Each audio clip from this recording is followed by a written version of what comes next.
Hello, my name is Gabriel Meissner, and you are watching RPTV News.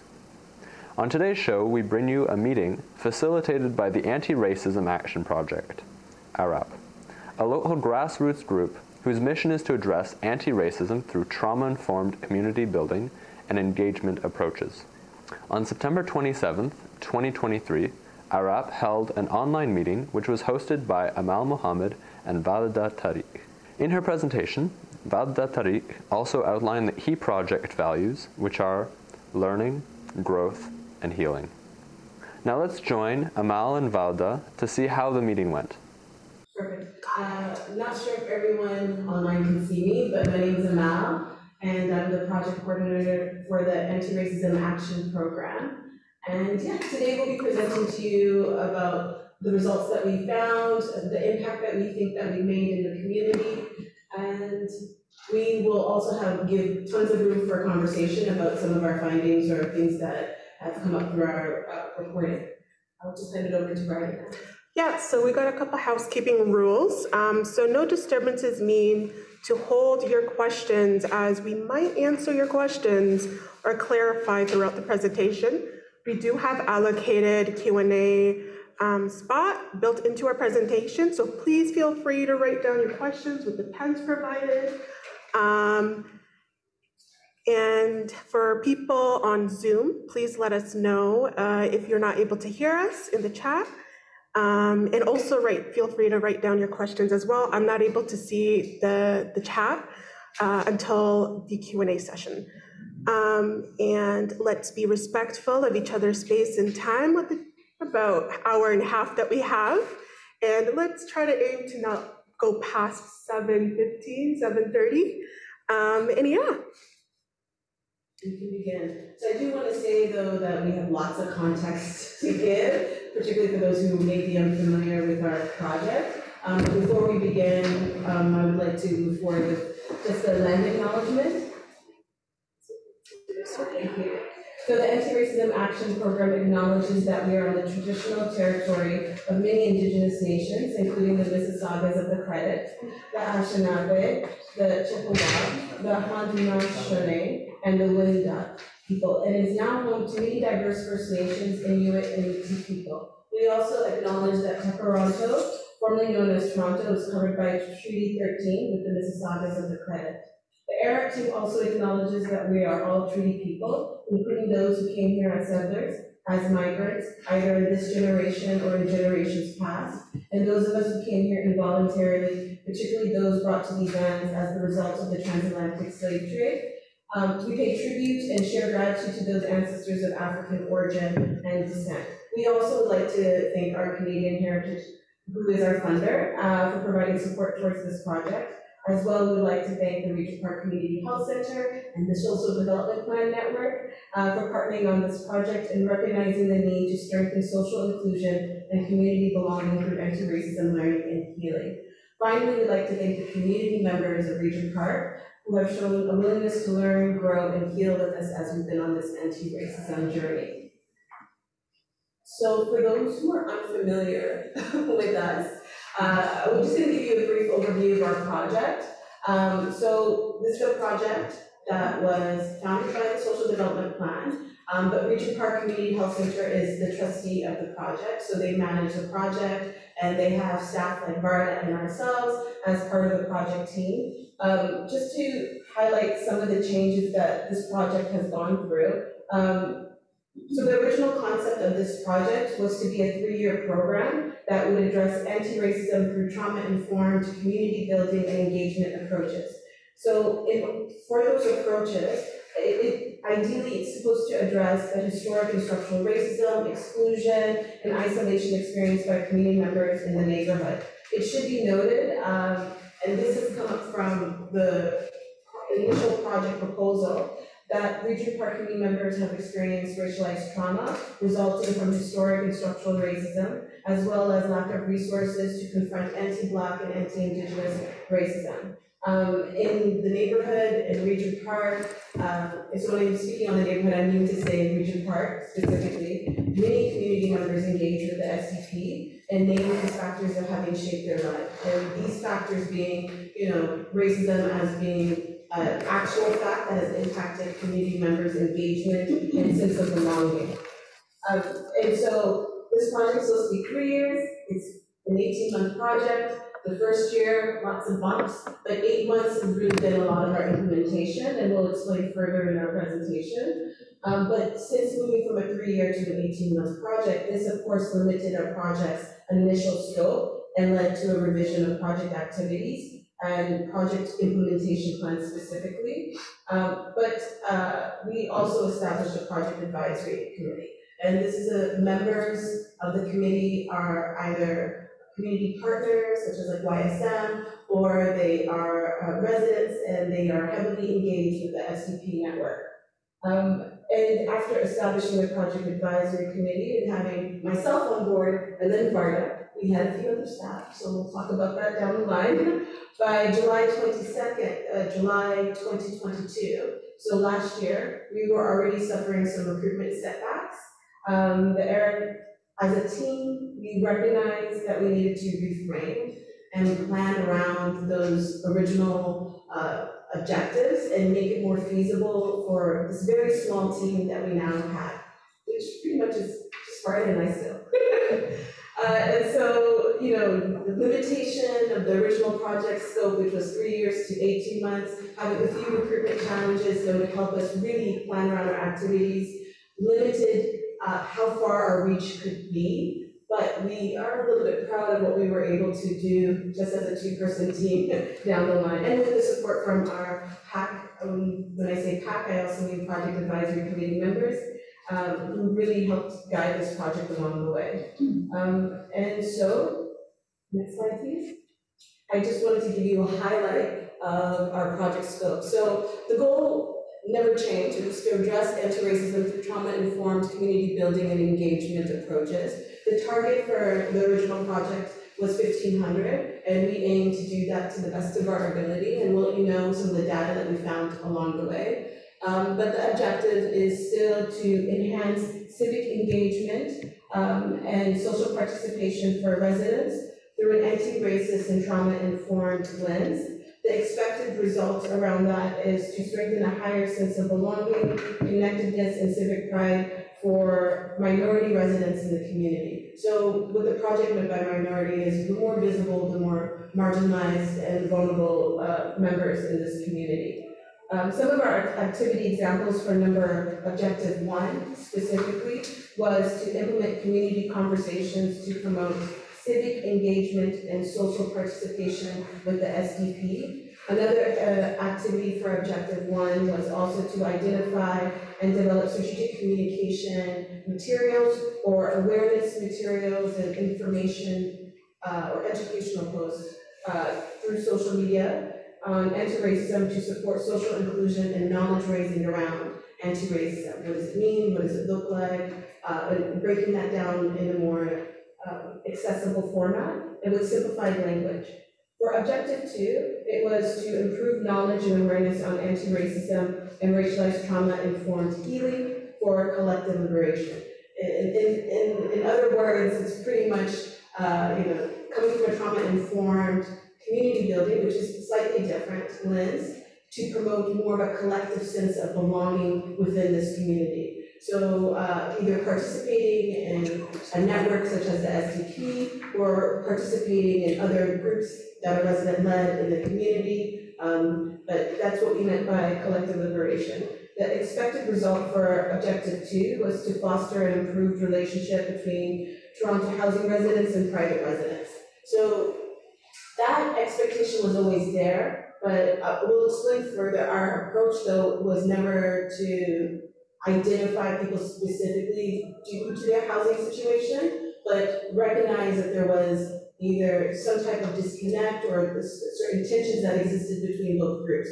So we always promote more of a bigger sense of community belonging regardless of where you're situated, so that people can gather and not have the identity of their housing be the only identifier to feel that they either belong in one group or not. So an example of an activity around that is hiring animators that have lived experience, that previously and currently lived in Regent Park to engage with community. Another activity example was to establish an online resource bank on anti-racism and racialized trauma-informed healing to support a community of practice within the SDP. We do have that online resource bank, and we will be able to share that on the Google Drive after we finish with our report back. Objective 3 is to establish safe communal gathering spaces, online or in person, to promote a sense of belonging, racial healing, and cultural diversity. The expected result around that is to create more accessible common spaces for Regent Park residents that are free of discrimination and racism. Now that's a big expected result. I'll just be real. You can't quite create a sense of safety anywhere, let alone a space that's free of discrimination or racism. So what we did was focus more on creating that sense of communal belonging just by sitting in a circle or talking about your experiences or telling stories instead of to sort of dissipate at least that fear. Like when I enter this space, how would I feel? I don't know. So that's just a general highlight of our project scope. From there, we created project values. It was through the way we realized we were developing the philosophy as we were engaging with community members. So some of our project values is learn. So that means Arap focuses on education, reflection to nurture community belongingness.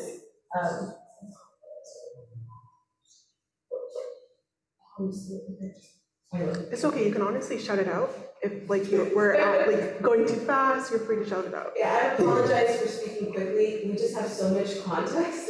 So I'm very much aware of time. So yes, I will speak slowly. And if there's anything I missed, I can talk about it afterwards during the Q&A. So project values. So with our project scope outline, we also created values that we would adhere to while doing the work. And so because we view racism as a form of trauma, we recognize that how we enter those conversations matters, particularly we don't know where that other person may be coming from.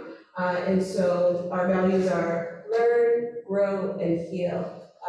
So with learn, we really are looking towards the individual to be that the responsibility lies with them. Grow, only you are accountable to maintain your anti-racism learning. And growth can come in numerous ways, but just willing to enter a space where there is diversity or you may be the minority in that space, that's showing recognition of growth. Heal, Arap defines healing as care, nurture, and encouragement for your needs with community.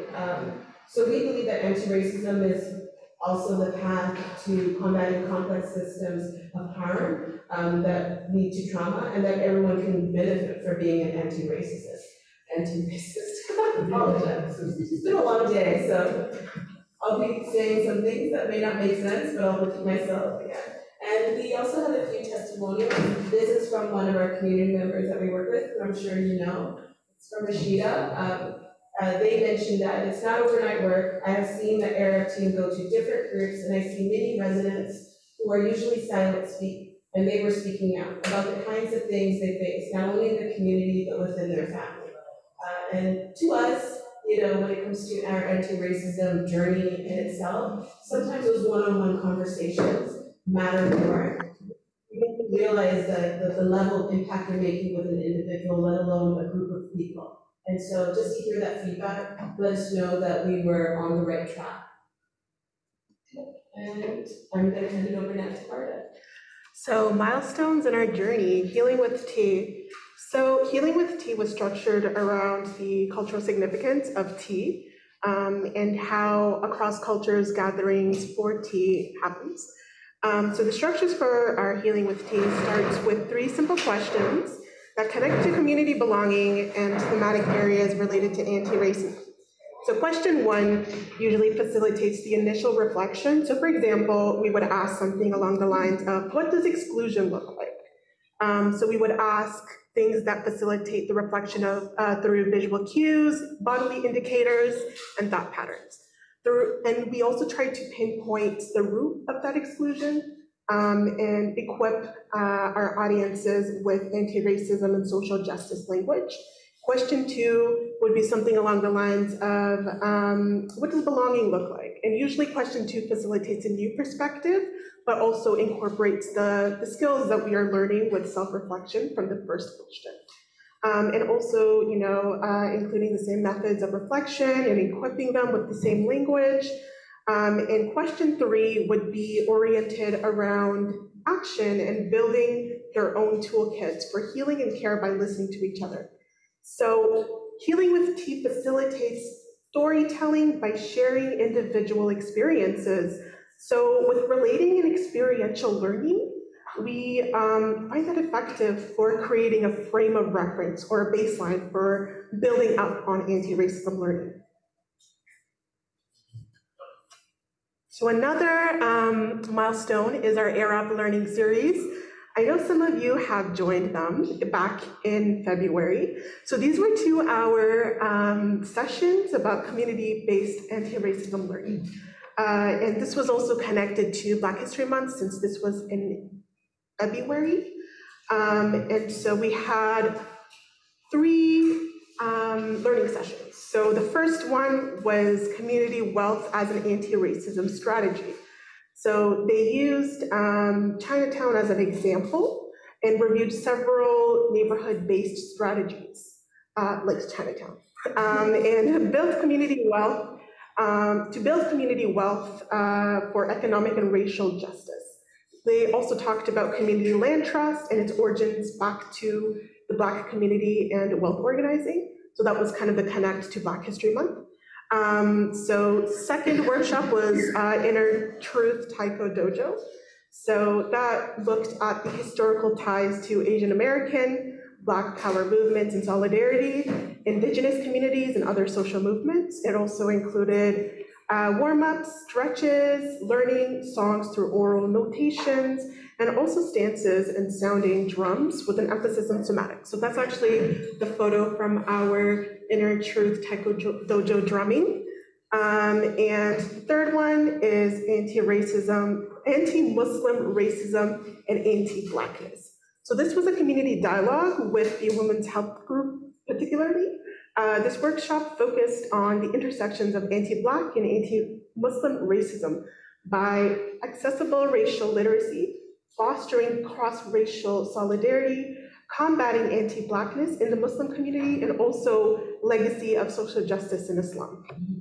Or can I add one thing? So somatic healing was something that we wanted to sort of give as an example of how you can heal, and it's about body work. So whether it's through dance or through drumming, somatic healing eases those who have whatever level of trauma you may have. Body movement actually is talked quite a lot about through racism, and because they talk about racialized trauma is so embodied that sometimes through dance, through arts, those are different forms of therapy that people can go through, like the drumming as one example, so that people don't necessarily have to use their words, but can move with their body instead, and that promotes healing. We also have our Black History Month event that also happened in February as well. This was with support of the Regent Park Community Health Center Children, Youth, and Families Department. And this was a youth and community mixer. This was a great community turnout. I don't know who joined it. Raise your hand if you did. But I think it was a great turnout. And this was supported by the SDP Community Building Working Group co-chairs, YSM, Daniel's Corporation, Regent Park's Film Festival, Cafe Zuzu, Peace Builders Canada, Healing as One, and WNASA. And we also have our Ubuntu event that we ran. This was collaborated with TCHC, the Center for Advancing the Interest of Black People, and WNASA. And the reason why we collaborated with them was because their values aligned with ours in terms of education, resources, services, and healing through a pro-Black lens.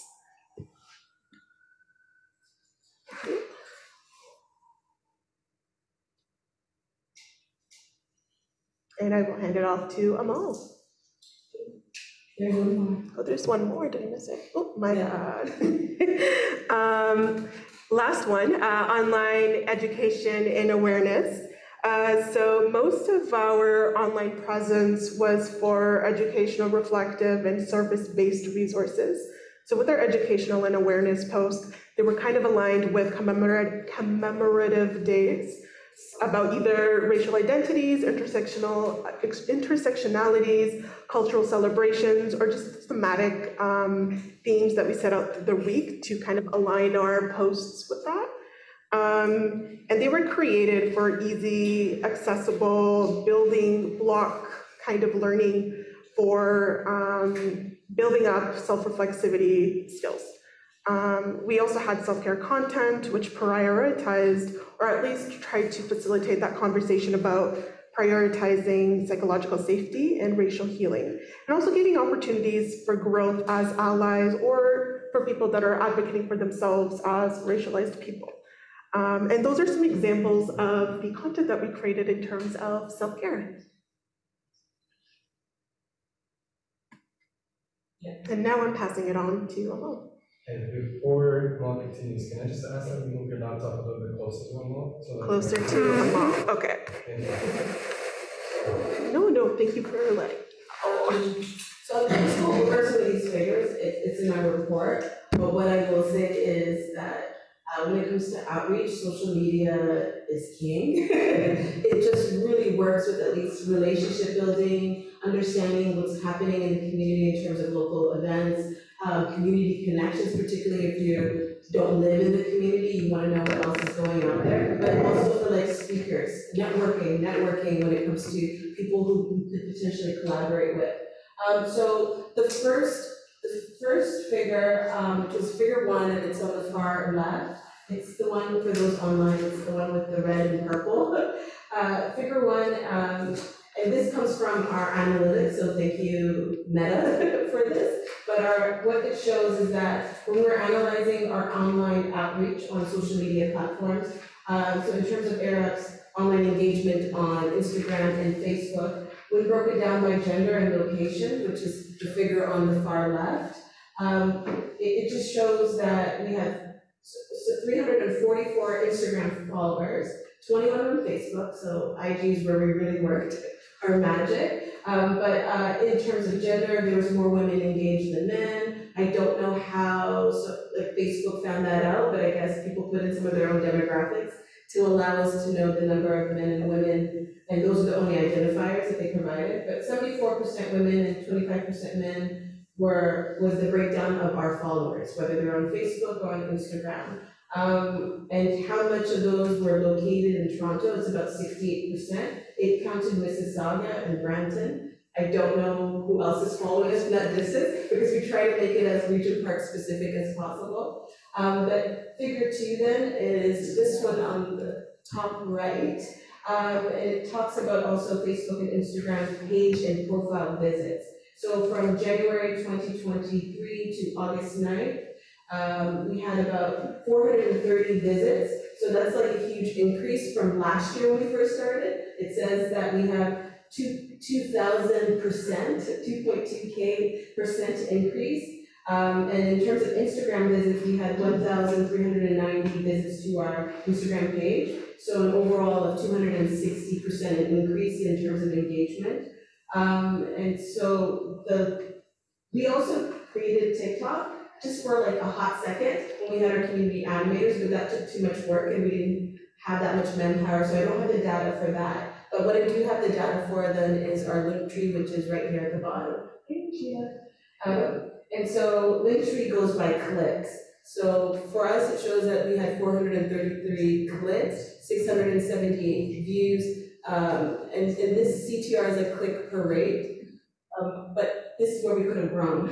But in the short amount of time that we had, that's pretty impressive, which would let us know that if we had a 3-year project, we would have had a stronger base of followers in the sense of, it's kind of hard to figure out who genuinely is interested in our work, but one more year, and we would have been able to assess who's our genuine followers, who are the connections, and or what if they're individuals or organizations we would have been able to really calculate the level of impact if it was a multi-year project. So that's that bit. The next piece is direct outreach. So I spoke about the online outreach. For direct outreach, this is where we consider the word of mouth, the one-to-one conversations, the number of flyers or follow us cards or brochures that we hand out, which ideally for us is more of a conversation as well. So we operated in terms of our strategies on a small scale method, word of mouth, flyer posters, community mailing lists, basically asking anyone for help if we found them to connect us to another network, or being invited to the table. So really, like, this community really works well with being able to invite community to any of their events and connecting those individuals or organizations that need a table to be part of those events. So that really helped us with at least spreading the word initially. And whenever there was an opportunity to still reconnect and build on our work and our engagement as well. In terms of our direct outreach, so it's approximately 125 community members, but the date should be for 2022. This is with Varda and I and one other staff that we had for like a hot second. But in 2023, from February to July, when we had our 2 community animators, which was so helpful, we calculate that we were able to reach through the direct outreach strategy or methods, 475 community members.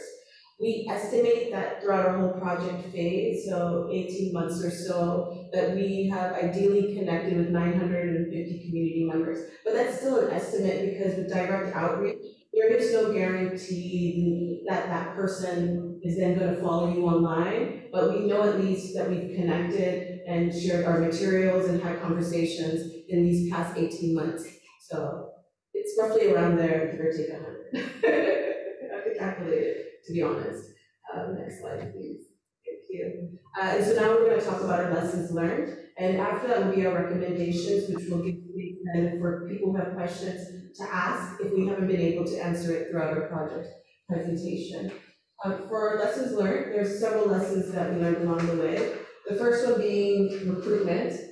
So the project consisted of myself, Varda, who's our community outreach worker, and 2 community animators who were with us this year. But prior to that, the original concept of the project was supposed to have a community healing advocate who was also supposed to support the work of Varda and myself. Now that role would have been vital to our project because that's the person who would have been able to facilitate a lot of our healing conversations instead of Varda and I doing that. And that person would have had more opportunity to create more of those healing circles, whether online or in person, which would have allowed us to focus on other activities, which would have been more of engaging and understanding the internal mechanisms in the network, what are the barriers for social participation for members themselves.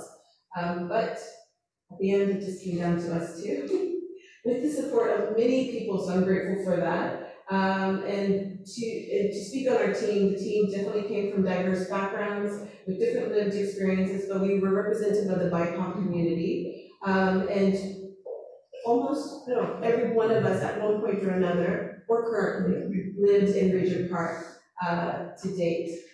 So we had retention challenges. This impacted us with delays on activities, but we also, once we couldn't find someone to fill the role of the community healing advocate, we revised it. Although we're supposed to hire a consultant either way, we revised some of that work with the consultant. So we were supposed to have a community healing consultant to support that work of developing peer-to-peer approaches, some of the materials that, when we're speaking on racialized trauma, how do we do that in a more simplified way? What do we mean by trauma-informed community building and engagement frameworks? Pieces like that would have been worthwhile if our consultant also stayed. But there was a bereavement issue with the consultant. There was another opportunity with the healing advocate, so at the end, and due to time, Varda and I had to carry the work and we had to put that to bed. So I don't want to speak too much more on recruitment, but in terms of partnership, willingness, and buy-in, We would say we suffered a few setbacks at the beginning of our project, just gaining support from the SDP. And I say that because I don't think many people knew who we were. And so when we say gaining support, it felt like we were always reintroducing ourselves if we were at a certain meeting or we connected. So it was hard for us to, I would say, maintain a level of visibility where people then wouldn't have to inquire what exactly the project was, but like, what are we doing now instead? And so that felt like we were always not quite connected to the network at the very beginning. And so we have a question of, well, how willing was the network to be part of this project? Outside of those who were part of developing the project, I'm talking about the other members. Like, did they know of this project? Did they want this project? And so that left us with those few questions, which is why we focused a lot on relationship building and creating trust for people to be willing to talk to Varda and I, and for us to be able to even answer those questions as well. And so it's always important when, on a project like this, you have to gauge whether people want to talk about anti-racism work with the understanding that you have to speak on racism as well. And so there was just those questions that we had, and for us, we want to acknowledge that it was difficult at the beginning, but it takes time, and that's the time we didn't have, but if we did, I feel like it would have made a greater impact. Next slide, please. So the other lessons learned is related to our community animators. I don't know what last year was about, but either it was people just didn't feel secure in their jobs, but it took quite a while just to recruit community animators. So by the time they came on board, it was February and we were already planning things, and so it was just, the learning curve for them had to be a lot more quicker. It created a bit of like a burden on ourselves because we had to teach them on the go, particularly if they weren't, if they didn't have anti-racism like knowledge, not outside of their lived experience, but like really were well versed in the language and the meaning of it all. So just building those capacities took a bit of time with the community animators. And so that was a lesson learned for us, and I'll speak more to it in our recommendations, but the next piece is the community healing circles. So with Healing with Tea sessions, there was an opportunity for us to reconnect with the SDP, especially since the SDP has like, as Varda would say this, utilitarian roots. Yes. Of the matrix of community empowerment. And so for us at that very beginning, it was hard to engage with members or try to, I guess, build that understanding of why we were doing communal healing circles and why we were wanting the membership to be part of those conversations. For us, it was just the fact that it was an opportunity to connect with other community members. How often do you get to have conversations outside of work? Because for me, when I think of the network, there's a lot of work happening, but how often do you break down and talk about some of your experiences or share some of those stories of what it is to be a neighbor in Regent Park? What is it that you're missing when it comes to belonging? What do we even mean by belonging? And so having those conversations allowed us to actually understand a lot of people's lived experiences, but what they're currently going through while they're engaging with the network, while they're trying to find their own jobs, while they're worried about what's happening in their own family. Just having those moments of conversations, I think, was a very beneficial opportunity for us, and we would recommend that the network have more of those informal discussions or not town hall, always something smaller, but feels like you're doing a check-in with your community.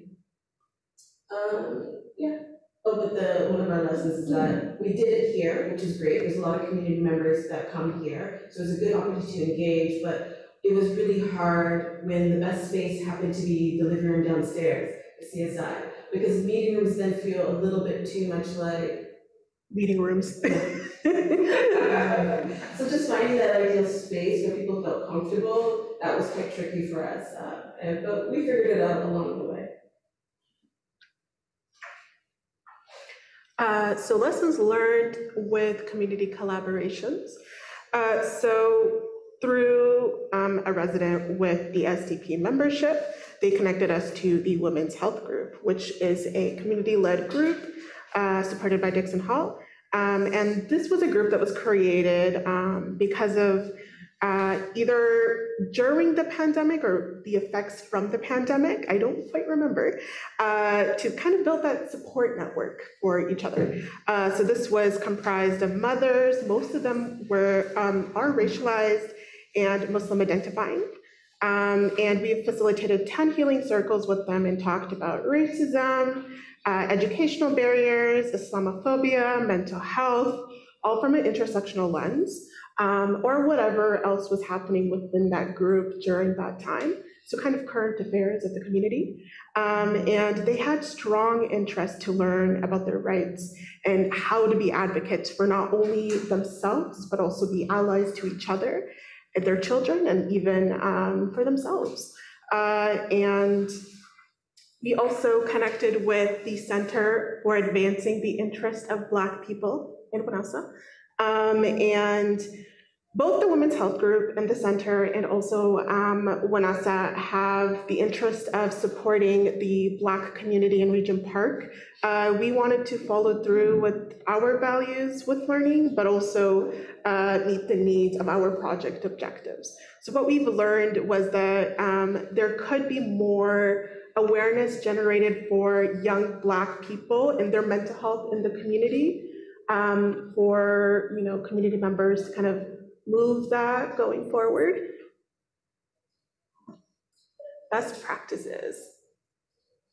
So relationship building. As Amal have said multiple times, this project would have been amazing if we had more time. Usually the first year is pivotal for relationship building, having a foundation of partnership and community trust.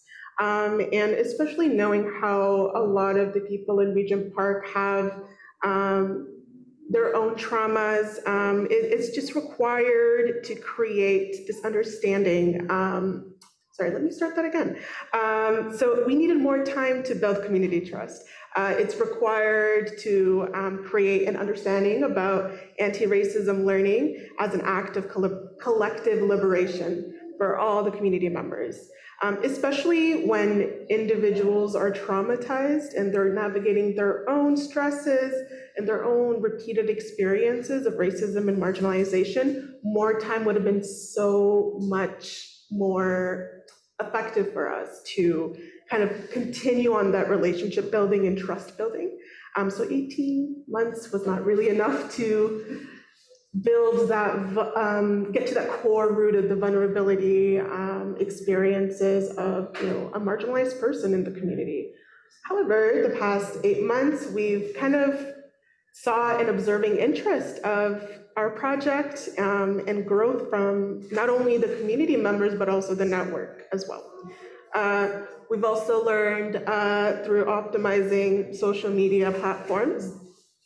Sorry, this is best practices, not lessons learned. So best practices for optimizing social media was that originally this project did not include a social media plan and didn't really see the benefit of having a social media platform for the project. However, we saw the project having value with the social media presence. So we created Instagram, Facebook, TikTok, accounts to assist us in our outreaching in order to engage and build our relationships. Yeah. Oh, sorry about that. So in order to engage and build relationships with younger residences and connect individuals and organizations. So through our social media platforms, we've actually connected with a lot of key individuals and organizations. Some key folks that we've built relationships through social media are Ama Gawai, I'm not going to pronounce this right, Ama Gayambawa, who is a Black mental health worker, Kay Nathaniel, who is a Black non-binary consultant, the Queer Muslim Network, and also Mental Health Matters. These are just a few of the people that we've connected with. So we've also have best practices for the development of a knowledge resource bank. So we've noticed that within the network, there's no allocated space to access resources on anti-racism education within the network. So as a solution, we've developed an online knowledge resource bank to facilitate that anti-racism learning and resource navigation for the network. So it's curated to guide sustainable and continuous learning from an organizational lens. It's divided into 16 subcategories. The content is meant to be managed as information must be updated with intentions to grow. It's trauma-informed, accessible, and inclusive for any level of understanding about anti-racism. We also have a mental health resource sheet with a learning catalog to support more of the independent learning as well. We also have sustainable community healing practices. So we would encourage the continuation of community healing circles, as we found the space for community healing circles, a space for understanding diversity of experiences within the community. It also served as a self-care and healing practice. It also helps us navigate and learn about what the current affairs within the community is and how people are managing that or dealing with that, or if that is impacting their stress. And we've also learned about how that impacted them as well. Another best practice that we would recommend is the community platforms such as the SDP network to continue these healing circles. As we've mentioned before, they serve so many benefits for not only the network itself, but also the residences that are accessing the healing circles. And we also have connecting with community members and partners. So we strive continuously to create connections with residences and community organizations. As the network was a partner for the project, we assumed that we would have easy access to, for the network to support us, to promote, to contribute for this project, but that wasn't the case, unfortunately. So instead, like Amal said, we kind of focused more on community building and outreaching, and the connections we've made with the community helped us be grounded more in two-way communication, and it kind of also help us build more community networks through there. The relationship and trust building was also very important for buy-in as well. So in-person engagements with cultural and community events, so Sunday at the Park, last year I think we attended a couple of those, a couple of the health center events, so that kind of gave us more in-person opportunities to do outreaching and gave us room to talk about belonging, racism, healing, and more of the mental health aspects rather than the traditional conversations we would have about racism. So we focus more on the healing part. I know there's a concussion, but after this time, we'll open the floor for questions. We're almost done. Yeah. So in terms of limitations, and when we say limitations, we're speaking on what were either caused a delay for us in our project, or what was a barrier for us to either build relationships or impeded how we could move more forward. And so I think I've spoken enough on retention of project staff, but the second point is the SDP cultural attitudes.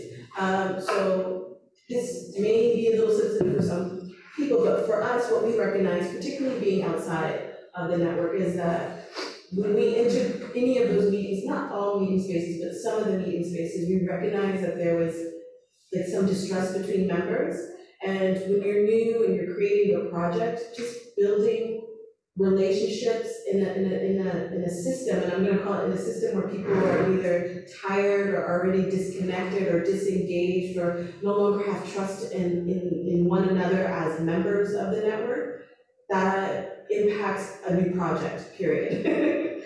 Because one of the things that we found with one of the individuals that was on our staff, but then eventually had to leave, is on their own first impression, I think they entered one of the planning committee meetings and they were just like, oh, what's going on here?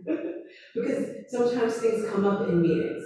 And we've spoken about this before, and it's will come out in our reporting, but when you have new projects or you have new faces, it's very hard to sometimes stay in those spaces when you recognize that people who you are partnered with to do the work aren't willing to be in the same spaces with one another. So now we're talking about anti-racism, how do we even bring that up in a space where maybe some people don't want to work with one another, or maybe in that meeting something came up from a previous meeting. It's very hard to figure things out in that way. And so we just needed to acknowledge that sometimes a project like us that really depends on ownership and participation with the partner, if the partner itself is not ready internally, then it makes it very hard for staff outside of that network but operates with the network to really be able to do the work that they want to do. And so we saw that as a limitation, not necessarily a barrier, but a limitation where we recognized that the work needed to start with the network first. And if we could reshape it a little bit, I would have moved a little bit away from just the community that was alongside the network, or people who kind of were participating, and really looked at the key voices that are there and probably did the work with them first. Even though the project is meant for the community, this conversation needs to touch base with community belonging. What does that mean? So just the attitudes of certain individuals in the network can sometimes be harmful to a work that relies a lot on community voices and community willingness. So I just wanted to make note of that piece. And I think what we noticed is Sorry, that— can I add something really quickly? Yeah.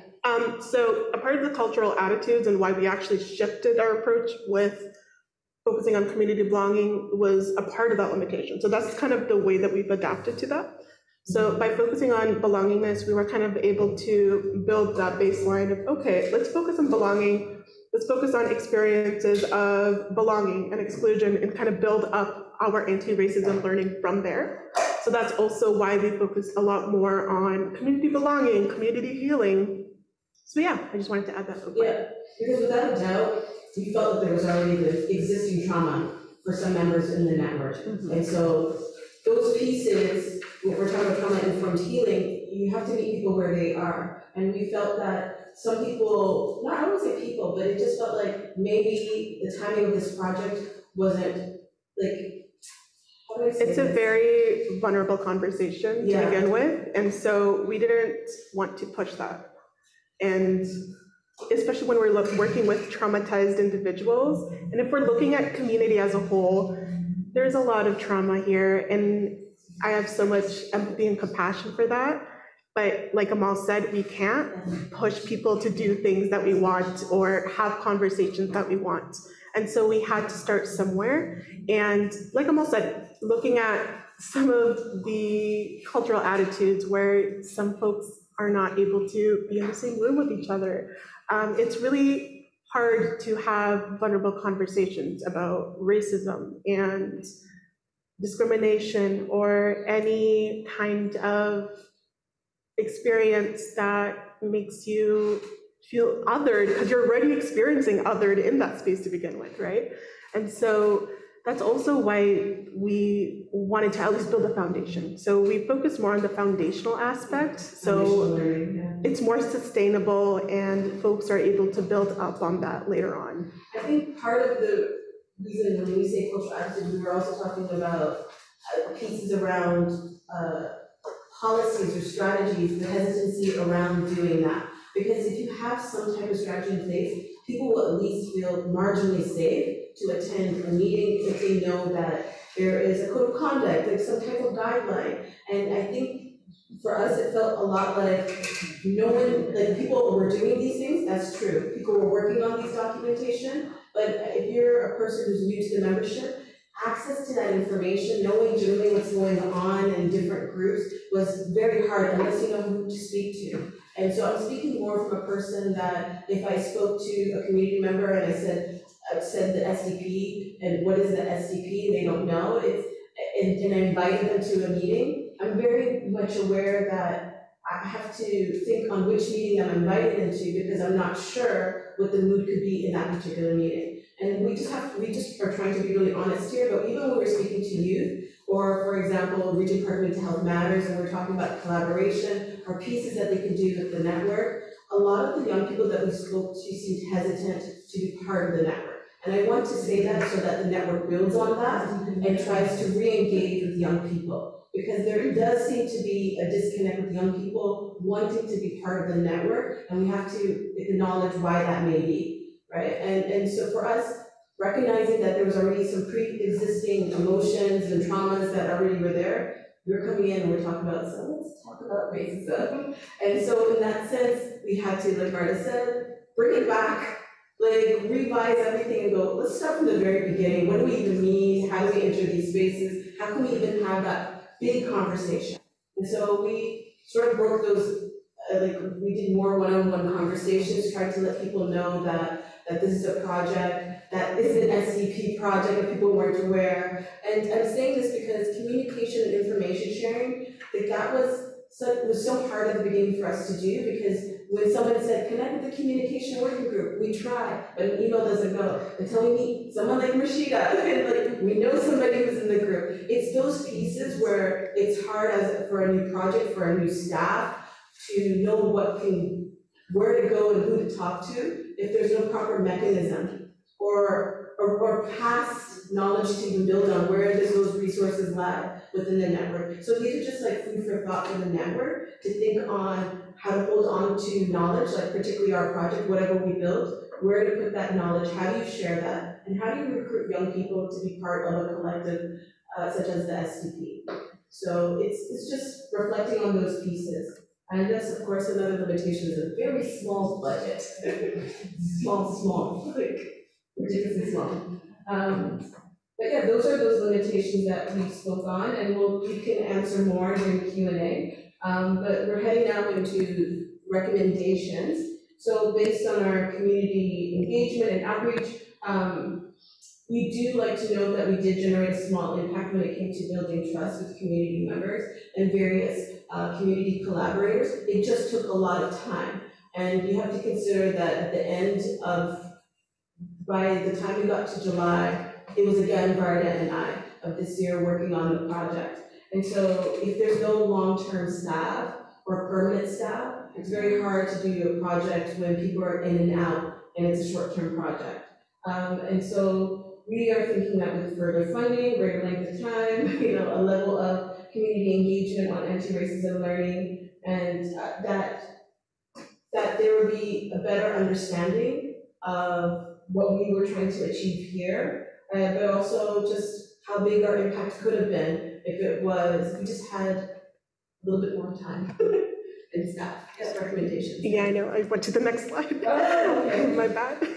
And so before we go into recommendations, we would like to take pause and answer any questions.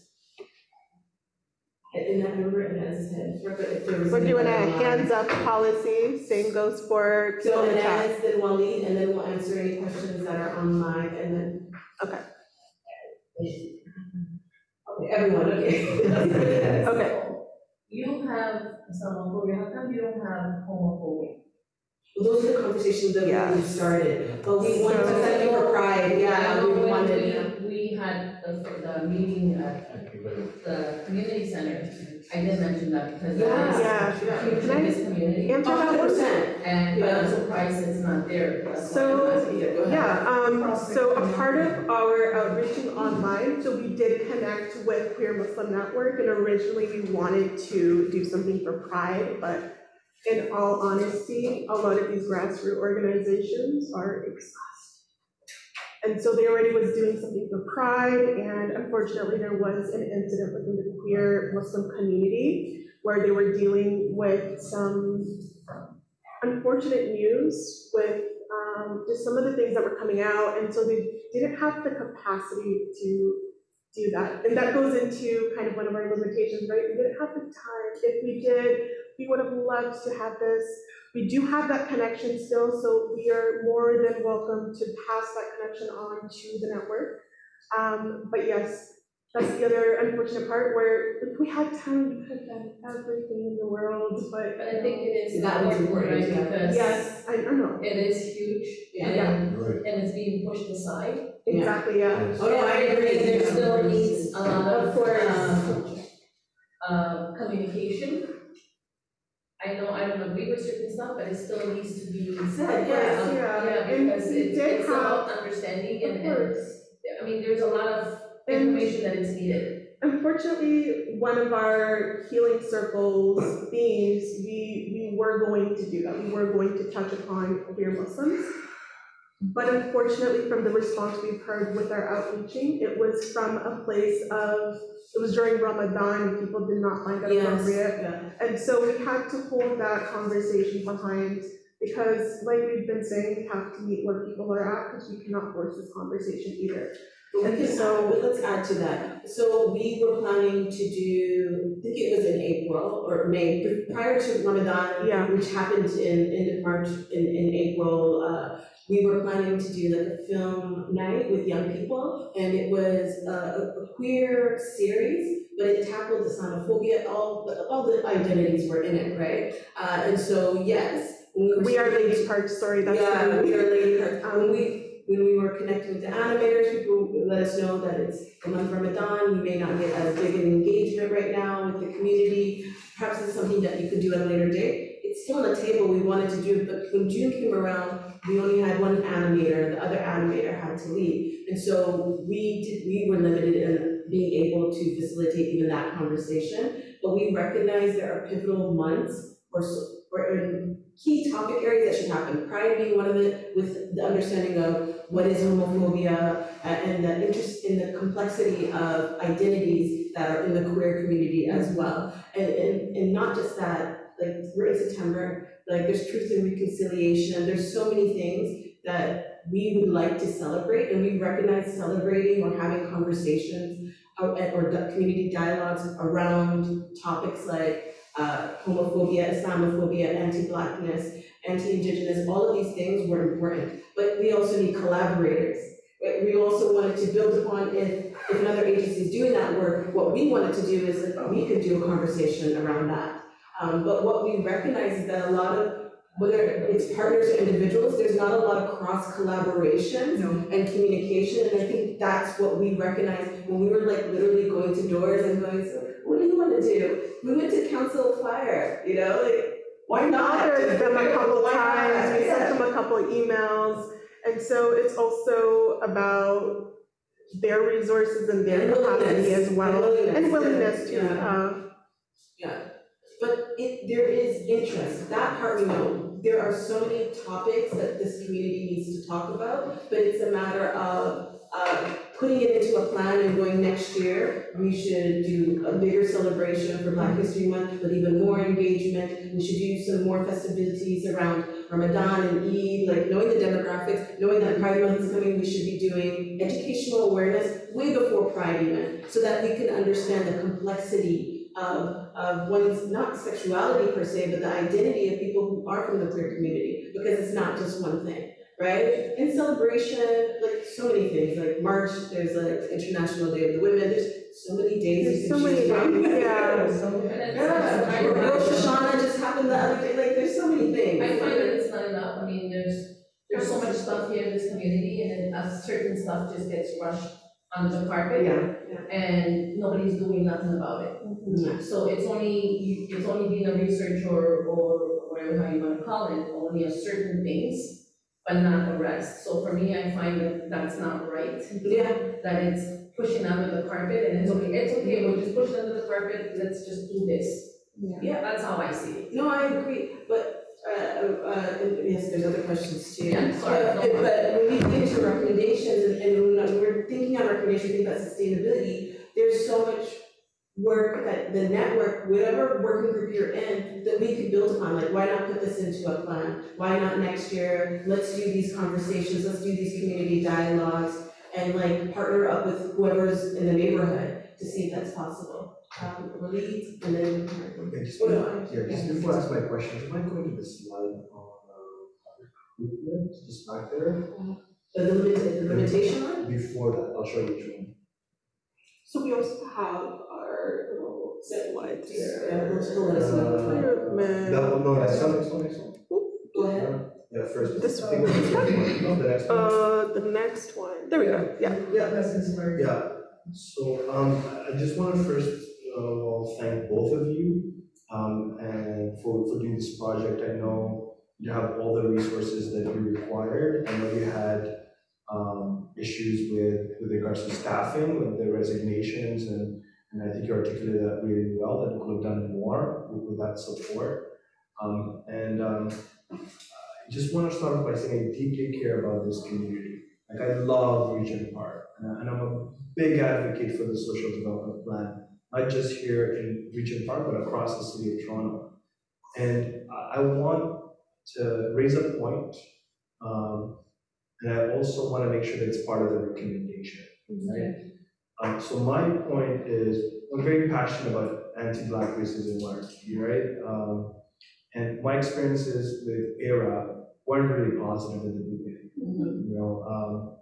I felt I was locked out from being part of the advisory committee, for example. Fortunately, now I sit on the City of Toronto's Confronting Anti-Black Racism Advisory Committee, which is a better platform to address this stuff at a citywide level. But that level of resistance really turned me off. Being one of the few Black residents and community leaders, it was just mind-boggling as to why that happened. And that caused a lot of harm personally, and I felt like, why isn't there support coming from my own community to do this work? So I want the recommendation to go to the leadership of the Regent Park Community Health Center, the executive director, their board, and I'll be following up on this to ensure that they address anti-Black racism within their own structure, right? Like, we're talking about addressing anti-Black racism in the SDP, but I feel within the trustees' organization, there's anti-Black racism itself.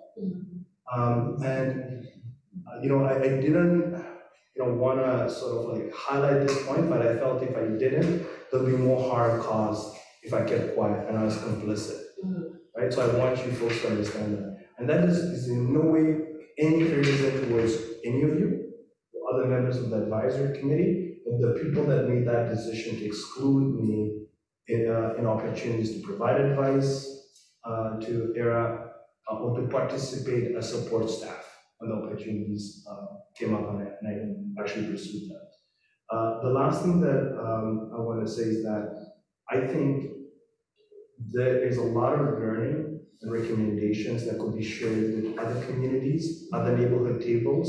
So I'm hoping that these recommendations also are shared with in those spaces, so that folks are kind of getting a sense of what's possible. Yeah. So if they do secure funding from other levels of government to do it right, they're able to do so with adequate resources. They're aware of the staffing, needs. They're aware of the collaboration with grassroots organizations. They're aware about all the learnings that came out of this process are wanted to be shared, right? To sum it up. So I just want to thank you once again, and that's why I actually came here. Like, I'm supposed to be presenting in 10 minutes at this board meeting for Neighborhood Legal Services. So I'm going to excuse myself, but I just want to say thank you once again, and I look forward to reviewing the final set of recommendations. I'm not sure if this is a way for you folks to get feedback on the recommendations, but if this is the opportunity to capture what I said, I'm expressing it, and then hopefully there'll be learnings that come out of this process as well. Because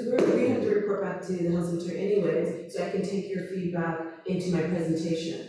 Thank you. And if it's okay, in response to that, we can't speak on your specific hiring practices, but in general, we've noticed that within the community, when you're hiring for the community, from the community, the politics of navigating that gets so tricky because— You mentioned it right there.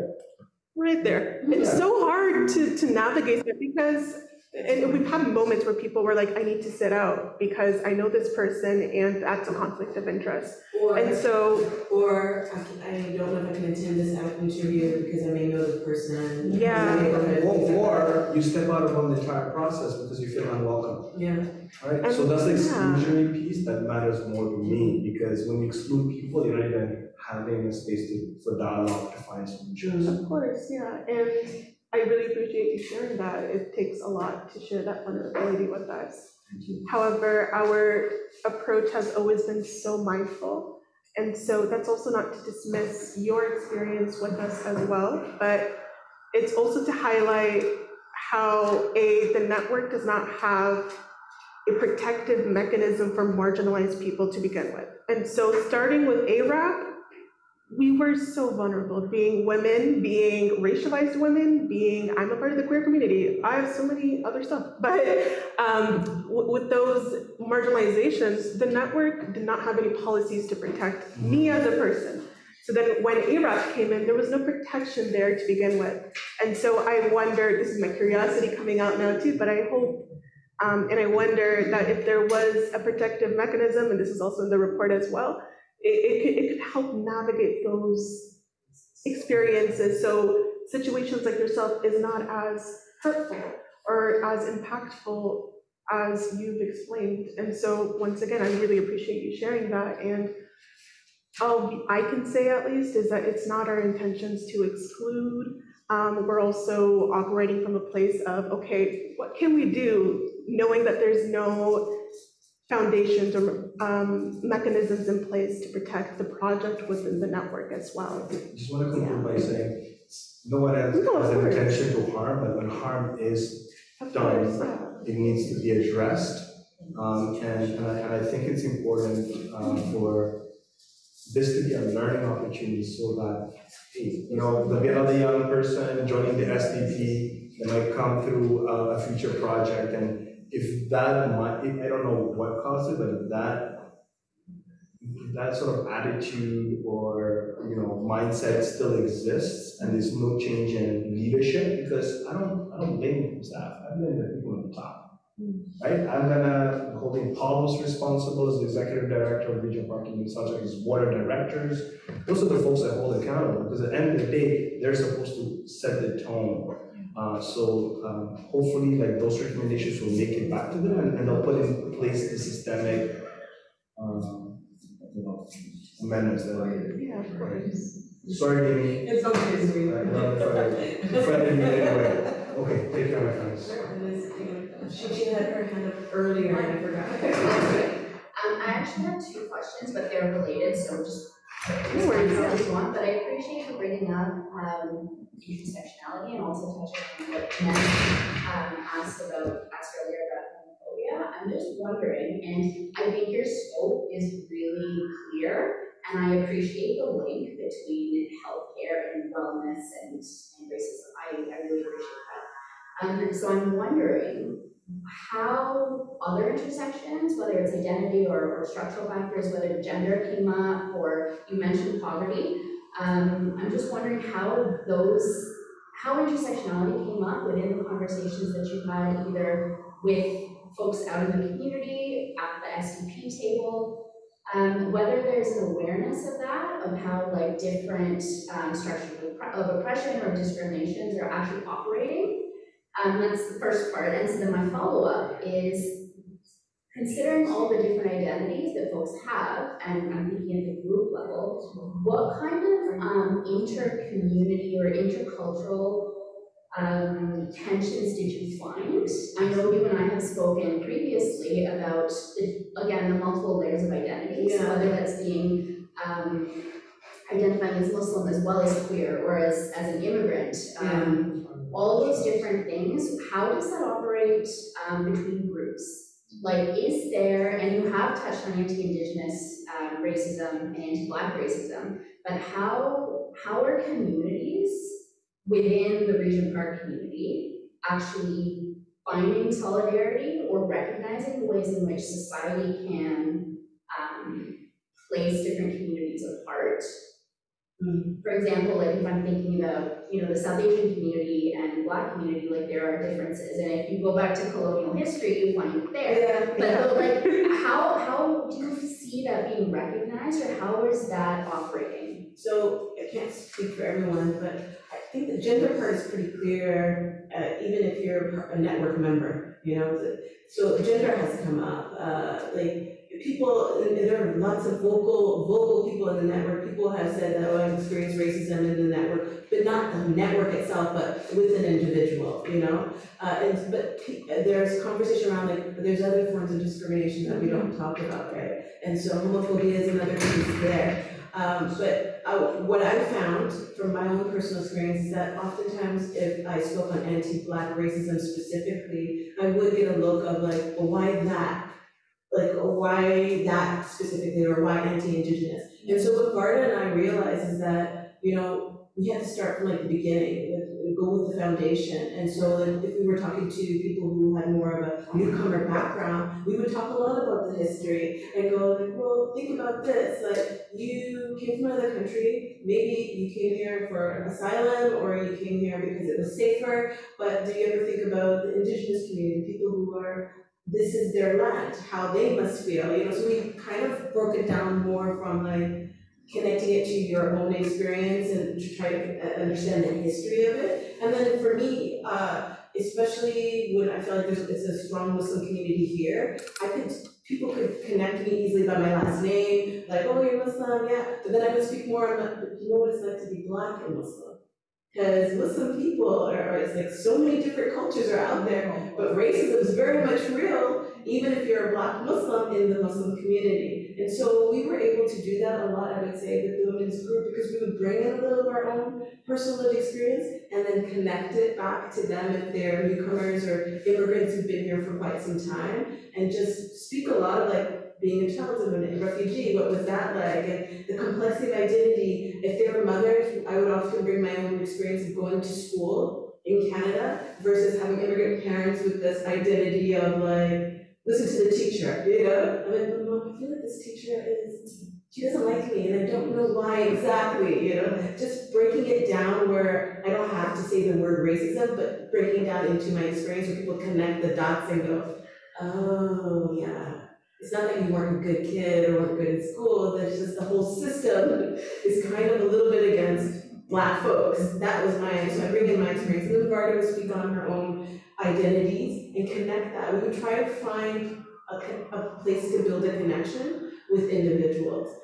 So a lot of our foundational pieces, we would start with, if we realized people were newcomers, bring that understanding.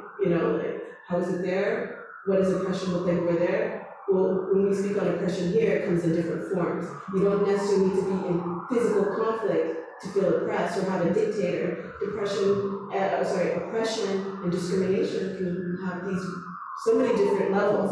And so we try to break down the language and share a story. So storytelling has been our way to help connect. And from that, instead of looking at the trauma of my own experience or someone else who brings up the experience, we would then talk about but what did you do? How did you heal? Or what did you do to not think so much about that? And we would start talking about self-care and healing, and that would be how we always try to end the conversation instead of sitting in the trauma. And so the other piece of your question in terms of building connections with community partners or groups like that, we're hoping that the connections, the people that we've named or the organizations that we found that are willing to work with us is something that the network can continue to have. If they're not already part of it, then ask them to be a member so that voice is contributed. I feel like it was harder to connect with young people, not on the anti-racism piece. They're more well-versed, but they talk about certain pieces because of, I guess, I don't know, school, what would you say? I think it's access to information is a lot more higher because when you're online, you have access to so many experiences, right? Yeah. And so with younger people, it's less resistance to have these conversations. But we really wanted to do intergenerational dialogue. That was one of our collaborations we were trying to input, but unfortunately our collaborator didn't have the time. And so we realized there should be more intergenerational dialogues. There's things to learn from one another. Some of our experiences are very different, but almost slightly similar because of the human condition of it all. And so there's so many partners. There's a few at the table here, but like there's so many people to work with. It's just a matter of doing like that frontline working and knocking on people's doors, like doing that outreach in that sense, because often like it's sharing an email isn't suffice. It's not sufficient. So like Jerome showed me where you were sitting at, so it was nice to meet you. But that walk through the neighborhood really helps, because you realize there's a lot of people who are interested in anti-racism or doing similar work in terms of like community conversation, dialogues, checking on people's well-being, recognizing that well-being also includes trauma, like trauma that people have had. And so I think there's an opportunity, so much opportunity to build on the work that we did. And I feel like there is a willingness with community members. You just have to meet them where they are. Yeah, and to be more on the other side, from what I've noticed was certain people or certain folks were just not ready to have that intersectional conversation. And so, as Amal and I have emphasized throughout this presentation, we're also sharing our own experiences as well. And so when someone is not ready to have that conversation, we're not going to push it because that's not our approach. That's also adding on to the trauma in a way, but we're also putting ourselves in jeopardy as well. And so there has been moments where someone was not ready to have that intersectional dialogue. And in all honesty, I'm gonna bring up, for example, Muslims and the queer community. I absolutely understand that it's such a niche conversation.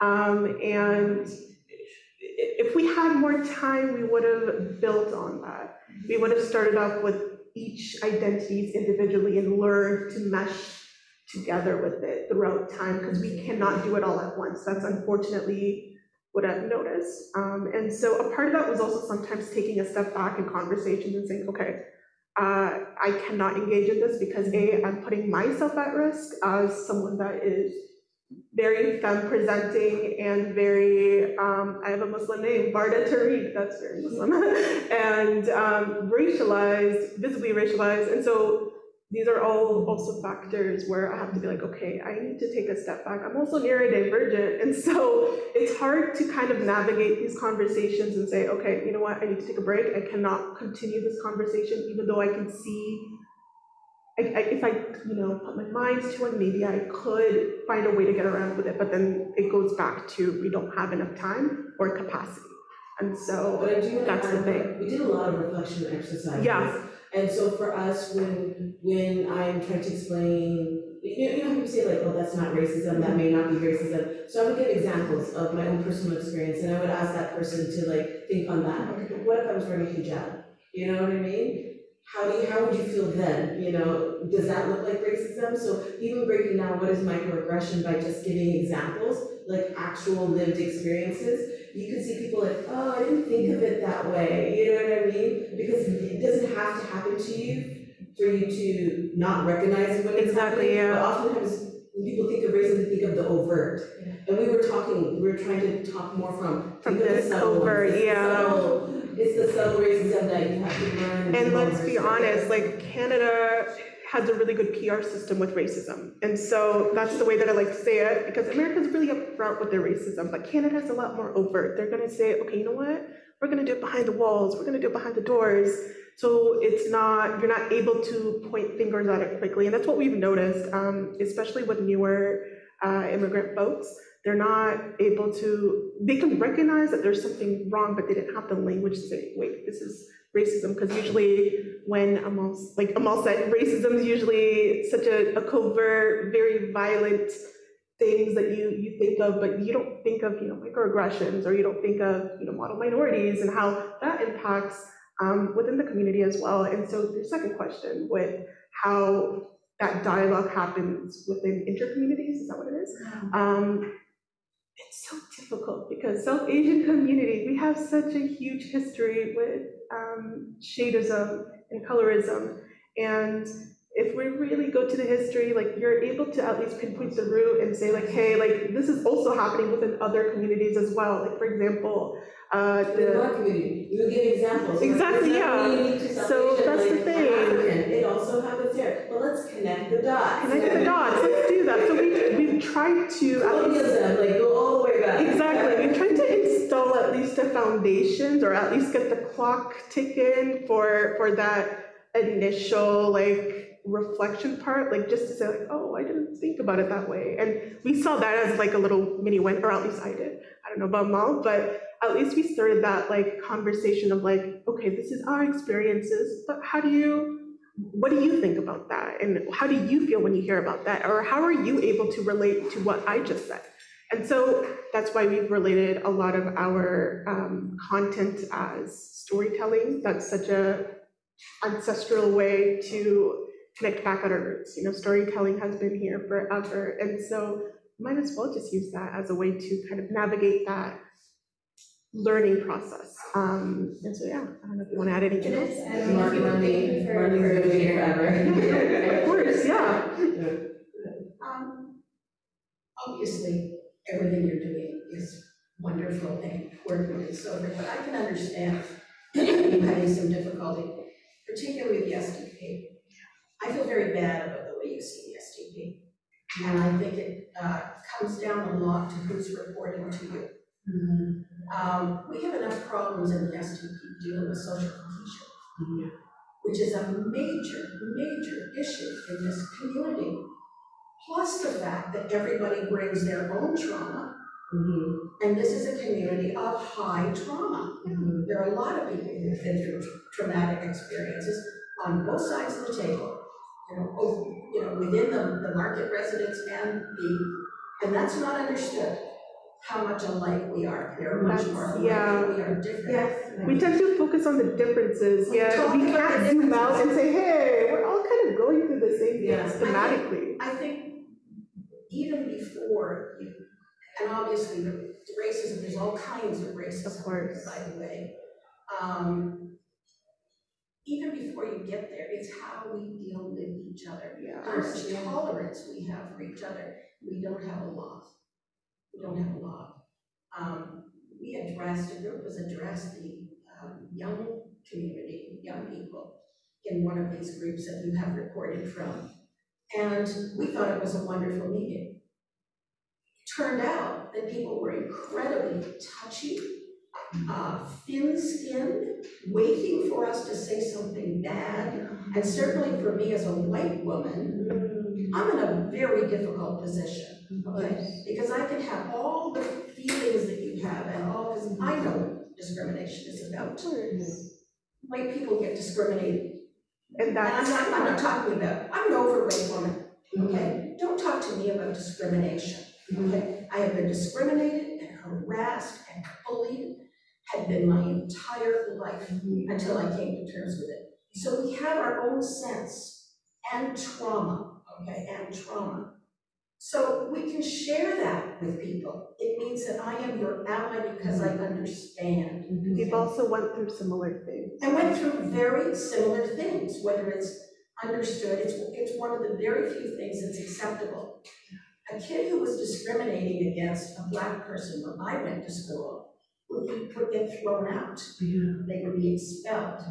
But they could harass me as much as they wanted to and drive me into a trauma with no actions whatsoever. Okay? And I'm not trying to make comparisons. I'm just saying, I'm just sharing your experience. We share a lot. We share a lot.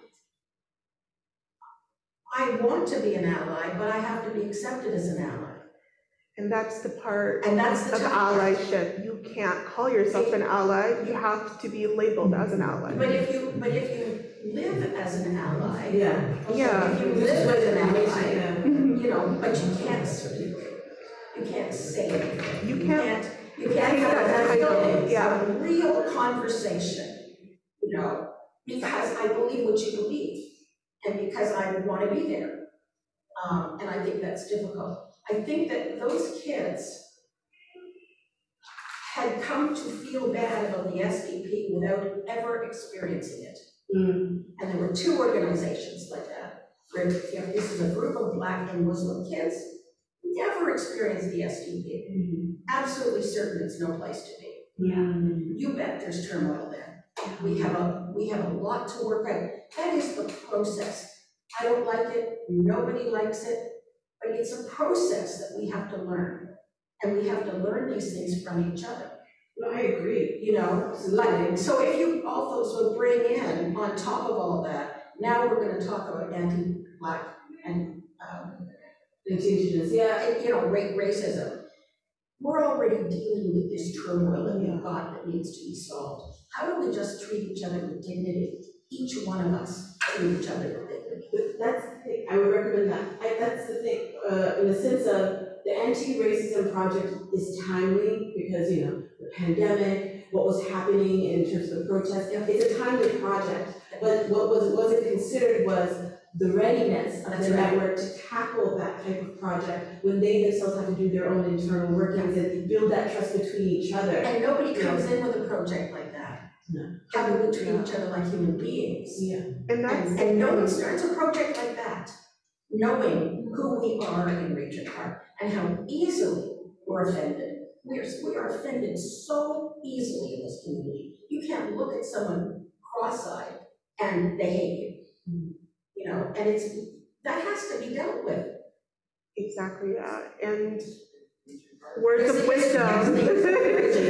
And I do want to share this word of wisdom where in my schooling we've had a saying, and it's called, you have to be uncomfortable to be comfortable. Yes. And so that was our mantra throughout the whole school, like 4 or 5 years of at least my schooling. And so I really appreciate you sharing your experience. I appreciate you acknowledging that you are white, you're a woman, and I appreciate you seeing that you have to be called an ally in order to take that label, and you cannot push that either. You have to wait for it, and you have to, I can see a lot of life experiences that you're willing to share with us. It's hard to be seen as the enemy. And that's the just thing by looking at me. Yeah, and we can't. And that's something that Black and Muslim people deal with. And that's the thing. I don't think most of us are ready to be uncomfortable. We're not comfortable with being uncomfortable yet. And so that's why we had to take the approach that we did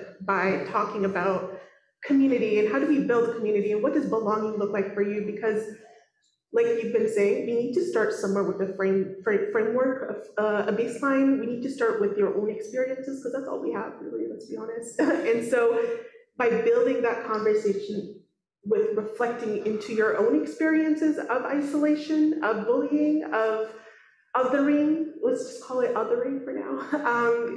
That's how you can build up on that empathy and compassion, right? You're able to say, okay, you know what, I have this experience where I was othered and bullied, although I don't know how it feels to be you right now, I can use that experience to say, hey, I empathize with you. There is a difference. I mean, you can take your trauma and you can say, I hate every thin person on the face of the earth, or I can understand. And I mean, I've worked through all of this. Of course, so you did your work. I did my work, Yeah. And I'm older, so I've been there. So I'm perfectly comfortable with who I am. But there are two ways of dealing with the trauma you have. You can go out and hate everybody else, or you can say, oh, that's what it feels like, so I'm going to support others.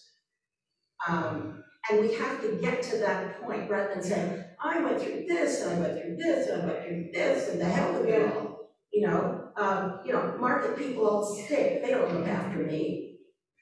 It's a terrible way to look at things. Especially when you're collective. Pardon? Who got to fight? Who gets to fight? Who got to fight? We get to fight. Oh, Yeah, I mean, we got to fight. You get a good speech.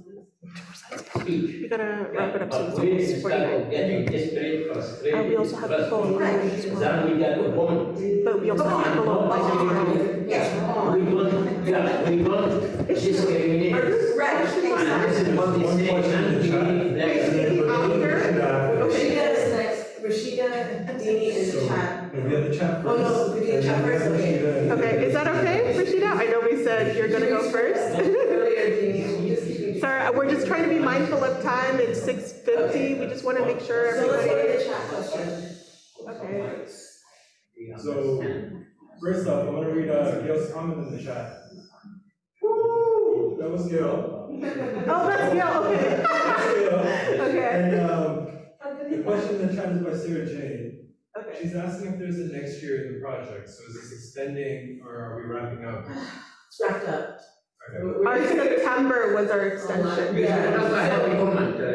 Next week is our last week. Yeah. So, Well, that's one of the things I wanted to talk about. So we'll talk about it, but after we have the last two questions, Rashida and Dini, then we want to talk about those recommendations, which we consider to be sustainability pieces that we hope somebody can build on. Ideally, the network or. No, I just wanted to comment on it. So when we talk about the Asian community, when you see the topic, anti-racism, automatically you know what they think. Asian community, this is for black people, it's not for us. That's the thing. God blesses that, right? But even when you go into those conversations, even when you go into the thing, hey, this is only for black person, honestly, I get to read, I get to understand what's the trauma they're going through, but I'm a person, look at the reality that what's everybody, all the kids going through, and we need to support equally, right? And that's it. When I ask them, hey, amazing, you're doing that, of course you need that help. Is there anything else you guys doing for the other youth? Who wants that help? Who wants that support? Where is that help? I'm like, I don't see it. Is there anything else you guys want to do about it? Oh, we don't know that. The government doesn't support that. I'm like, oh, that's great. So the parents itself have to work for that youth to get to that person, like a certain level. I'm a person, I'm Asian. I can't see any support for my kids. I have to work for my heart to get to my son into university right now. He's in university right now, but I have to go through a lot, right? But getting to know Arap, coming in and learning this, hey, this is amazing. Everybody has to work hard to get to a certain point. That's how I believe in. But when you guys saying about the communication like consistent navigation, honestly, people that who comes in without building your relationship, and you need that at least 1 to 2 years to build that relationship or to get any of the information. Without that, you're not going anywhere without it.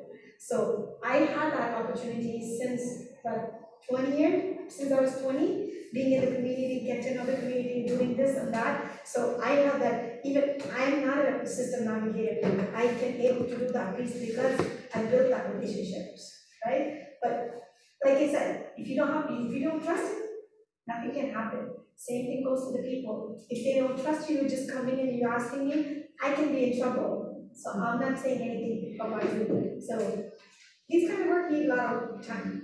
You can't just do it overnight, 1 year, 2 years. It's not possible. I just wanted to. Because it's also ongoing learning, right? Yes. So we're always going to be on this journey, so learning on the go and learning more, but we don't try to have those expectations for community members because we have to meet them where they are. So if somebody doesn't even know anything or doesn't believe that they experience racism, we give stories and we go, what do you think of that? How do you explain that?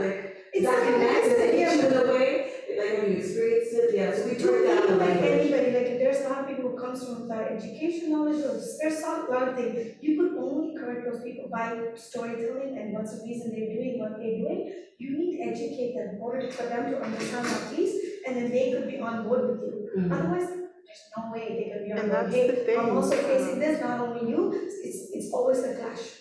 Exactly, yeah. And it starts with your own community. I don't call it call out, but it's rather a call in. You have to call in your own community to have that conversation because yes, maybe the South Asian community, for example, can agree on one thing, but there are so many other differences that are there. And so you have to start that within your own community to call them in and have those conversations because that's also one of your responsibilities, right? You have to let them know hey, what you're saying, A, it's gonna not get you in a good place with other people, and B, it doesn't serve you purpose by saying that.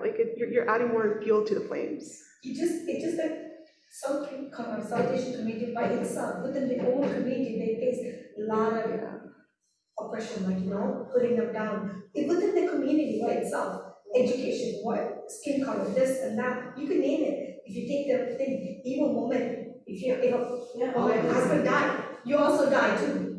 We worry about that, right? There's a lot of things they face and they come through it. And then a person who thought like, hey, I fight for my rights to come where I am, and then I'm here, and then you're telling me I didn't face oppression? I'm like, hey, You did, you're just not alone. I'm just not alone, I'm just not there. I just want to go move forward with it, right? So it's like, I think the mentality is different, but like you said, educating them is the best way for them to be on board with everybody. Jean? Yeah, first, I think one of the things that's important here is to remember that the funding was anti-racist funding. Yeah. So the funding proposal, the initial funding proposal, which was a 3-year project, there was definite reflection of intersectionality in that project. It got cut to 18 months. So that kind of really restricted what could be done. The model that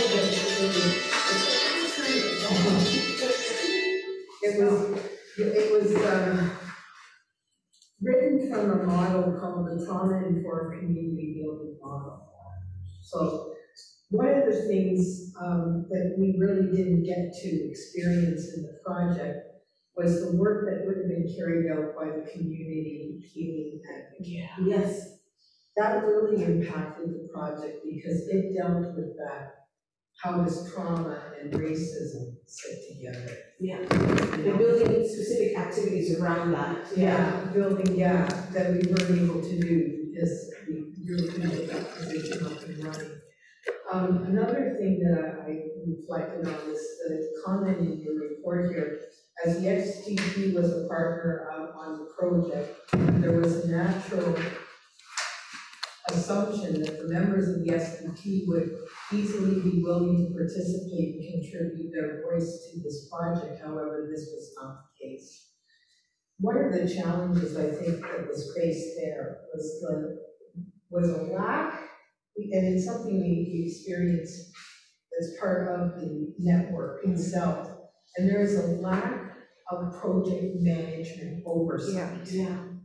There's nobody who keeps track of all the Exactly, yeah. And it's why people are working in silos, and too. it's why, exactly, and one of the reasons why you had such a hard time engaging. And information sharing. I remember asking, like, who do I go to, which networks, who's We had to jump through hoops, yeah. And so people knew, but there was no clear group or idea.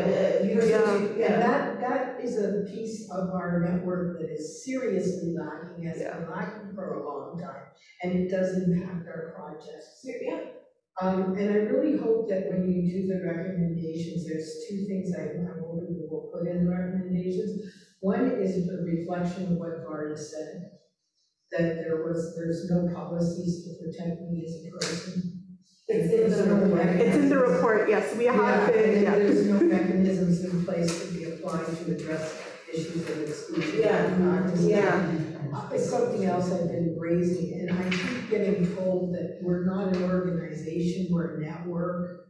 That's why we don't need policies. Oh, our organization trustees have policies.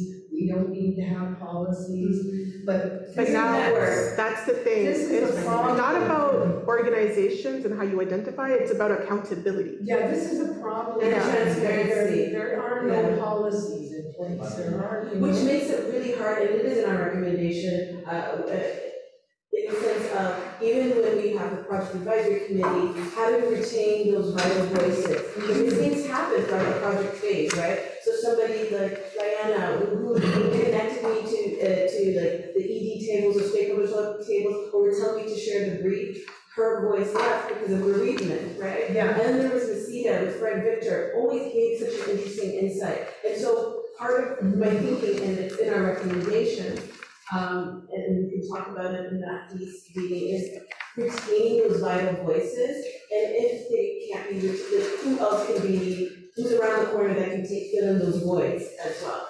But also, there should be a place on the drive where previous projects exist, And a project like ours exists in that same drive, but then it's built upon. And we look back and reflect on what has been done throughout the years. Well, and you know, you have developed this resource.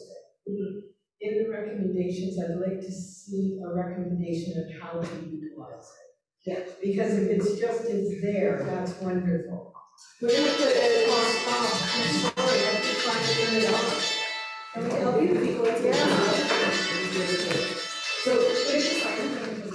So we put in, we spoke to Ishmael, so we have a subfolder, and so we're gonna be shipping a lot of our stuff onto that drive, but we're gonna put in like a how-to guide.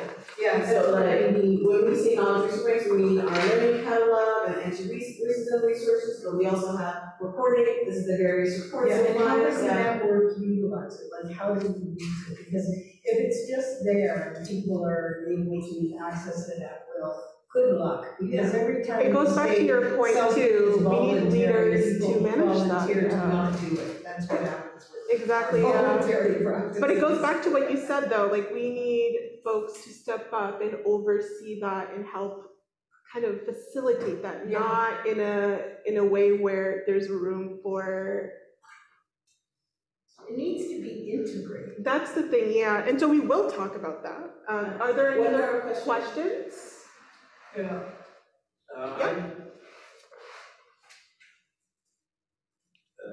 I remember, but when the black man who was killed by the police in the US, what's his name? George Floyd? George Floyd? The one who was killed by the police. Something, but yeah, like. And they put the one that and then it become famous, black guy, and black. Yeah, George, yeah. Yeah, I was working in security. And the supervisor, also, he was white. He said something which is important. He said, everyone's lives matter. So there are people who make differences in discrimination. We should learn from history and from the past. Yeah, the whites in the past, they made, not all the whites, even in the past, they discriminated against that. But some people are hidden and taking these matters to focus just on whites and blacks, although there are other backgrounds or other nationalities have blind hatred and discrimination more than the whites. I don't want to mention these people. And this is when we go focus about just anti-racism about blacks and Muslims, we are helping those who are making differences between the colors and the backgrounds and focus on this so that the people become separate and more discrimination. We should not understand that many whites are against discrimination.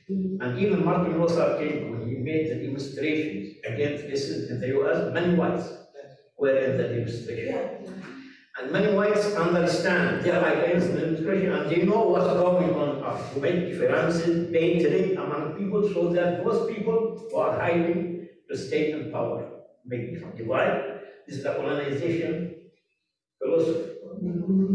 Divide people so that you can So they can conquer, yeah. And I talk with many whites, they understand what's going on. we had, in one of the photos that I had up, we did talk about systems of harm and how it doesn't, it started off with the Black community, but it bleeds into all of the other communities as I well. want to talk about my experience. Of course, yes.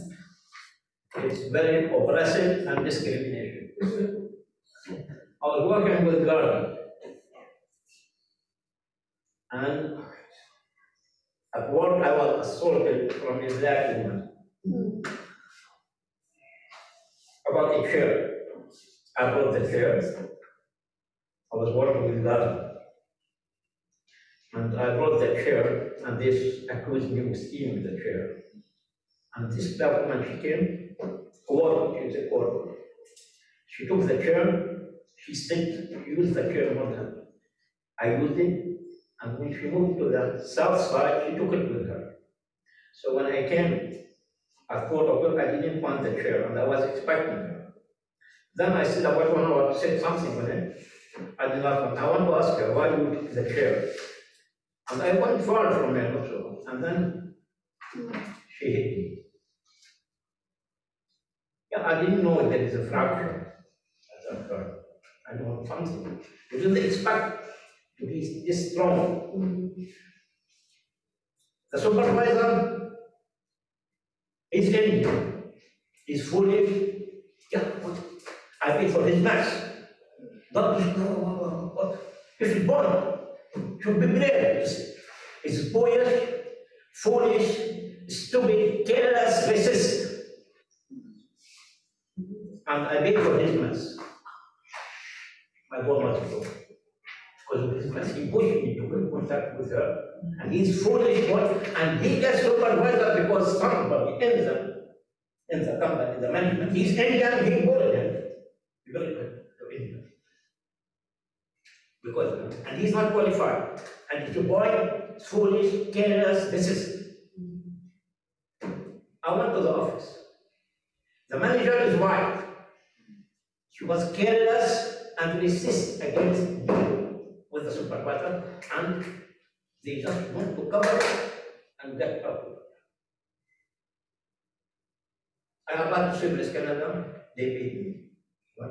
The lawyers have effects denied my claim, and then they are moving. About 2 weeks ago, there was a court. This is May 2022. I'm 65 at that time. I went to the court. The police at that time laid criminal charges against her. Then, about 2 weeks ago, I went to the court and they explained how she assaulted me. I didn't face to face. And she did not put a lawyer. She was asking me questions, but it's a ridiculous sentence. And the judge said, she is not guilty. I'm waiting for this. So we have this Indian, stupid, foolish. He was hired from, this is the bigger. The manager is white. The one who assaulted me is black, of course, not to listen because of his stupidity, and maybe the manager told her, if he comes to you, assault him, and they just cover. And the company terminated. Because I didn't want to go back to work. I got my body's fractured, I want me to go back, but where is the manager? So what's this foolish stupid because I paid for his match? What did you do to this Indian boy? And he was hired because he is Indian. So we don't say, we just say anti-oppression, anti-racism, because many words, they are not racist. But there is something upstairs, up. They are managing and making these differences and not to be united. Otherwise, that's Muslim, is your ally from an African or whatever. To be united and work together so that to conquer oppression and racism. Yeah, this is on purpose. Then when we focus anti-black or anti-Muslim, we are not doing the right thing. We should anti-oppression and anti-racism.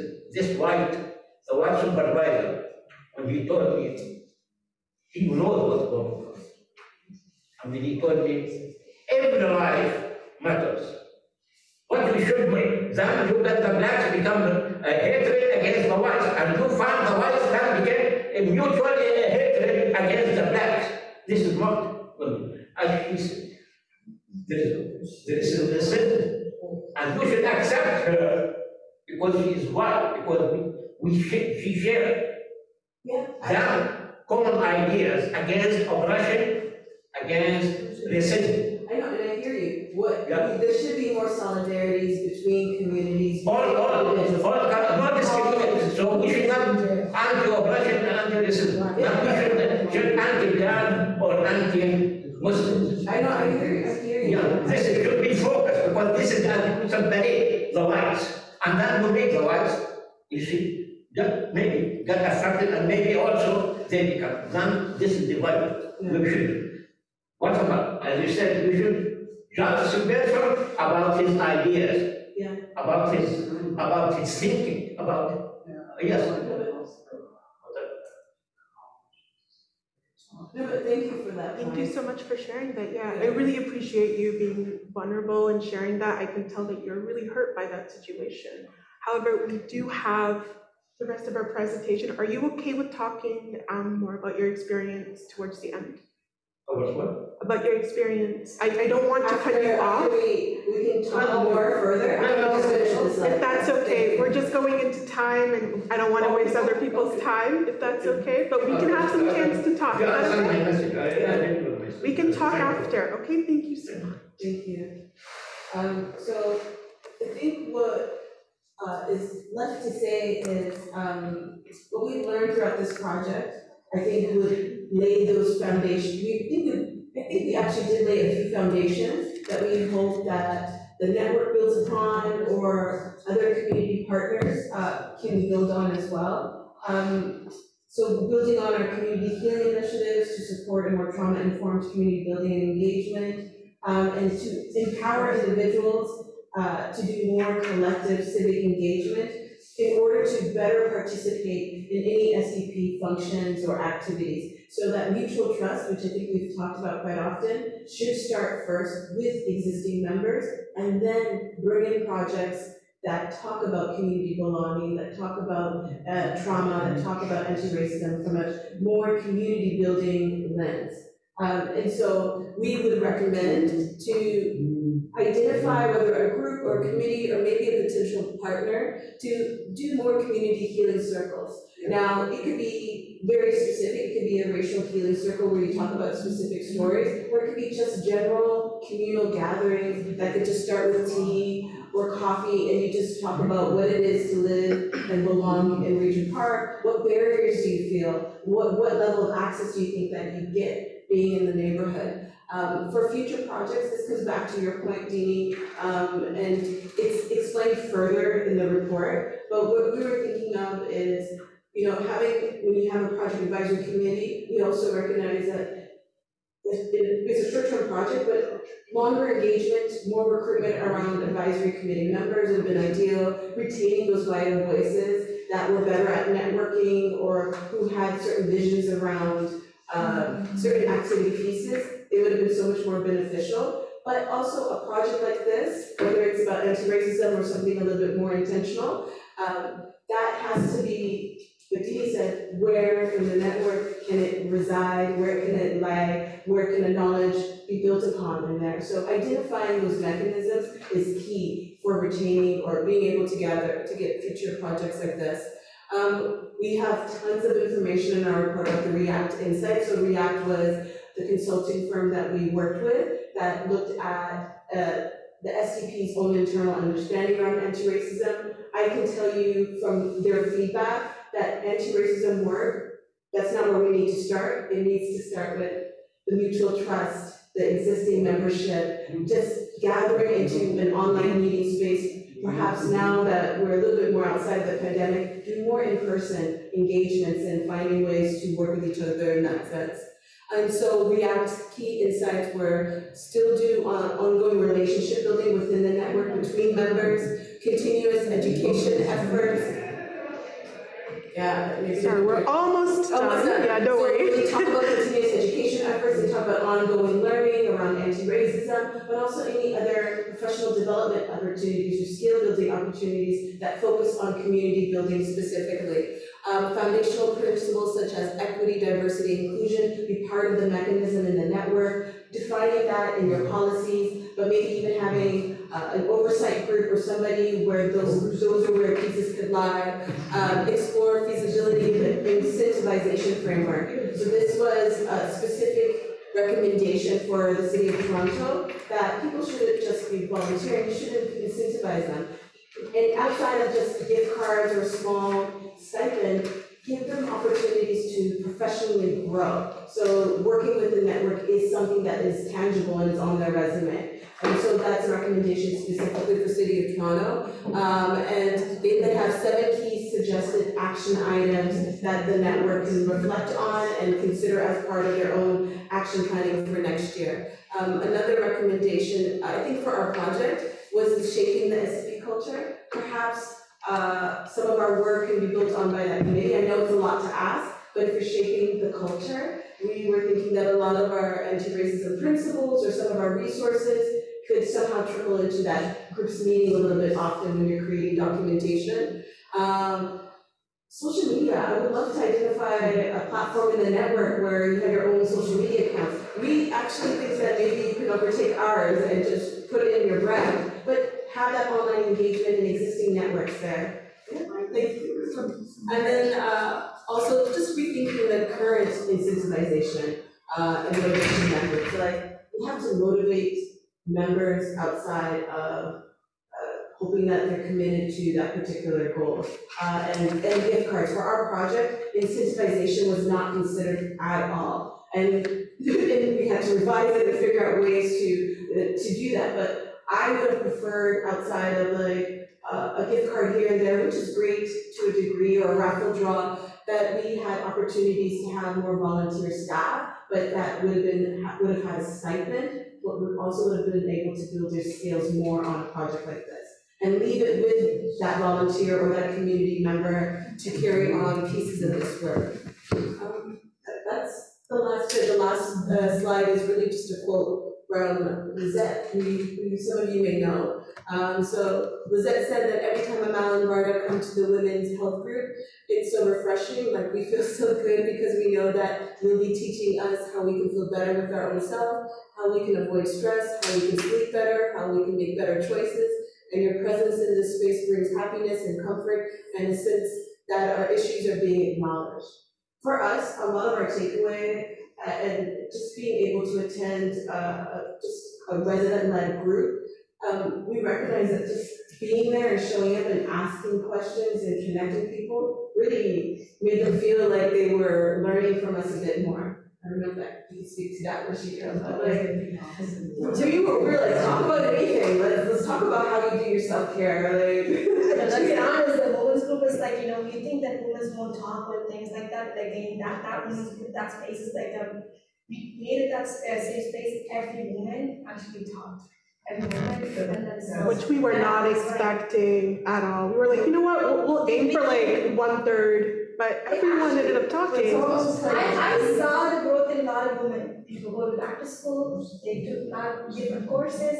Even myself, look at me, I'm actually in college right now. It's not because obviously I wanted to do it for a while, but I'm just saying it. But then again, if I have to empower others, I have to empower myself, right? I mean, nice to like, President, coming there is like you. We were thinking like what other groups are out there, just a little bit more time. Maybe another group that we can drop in. Like it's like the flip opposite experience of what happens in the SCP. I'm looking at that, it makes you feel better about yourself. You feel worse about yourself. Come in with like heavy topics and increases your stress, makes it harder for you to sleep. Women come there, it feels a lot better. I know I just come there too. Things happen, but then again, in the end, those women, they come there just to come there to be themselves. Yeah, I see a lot of people who actually, that's a space they can talk, and then honestly, and workshop ideas sometimes. Who's it over Women. All women? All women, yeah. I thought it was a Muslim women. Oh no. Anybody can come in. It doesn't have. They don't talk about anything. Yeah. Our last conversation was about beauty tips. We talk about in terms of cohesion. You go there. Where is it? Wednesdays. Every Wednesday, 11 to 1. So we're almost. Yeah. You will see me there because I'm school, but there's a lot of other talented people there. So. Okay, I'm just going to bring the focus back on us. We have plenty of time to talk after, but I just want to actually do a quick meditation instead because we've talked a lot about heavy things. So I was originally going to read our conclusion from a report. You're free to read that, but I don't want to do that. Is that all in here? So it's in our report. Yeah, this is all from our report. We just condensed it and made it a bit more simplified. We'll also upload the presentation slides, Yeah. the notes, So I'm so sorry. Can we? The tree, the remember that I said I really like the way you structured that. It was in our beginning of our presentation. I really like that. So bringing the focus back on me, thank you. All eyes on me. We're just gonna do a quick meditation. You're not obligated to join, but I really would appreciate that. So we're gonna do a quick meditation. So I want everyone to feel a little more comfortable in their seats, relax, whatever possibility. You slouch.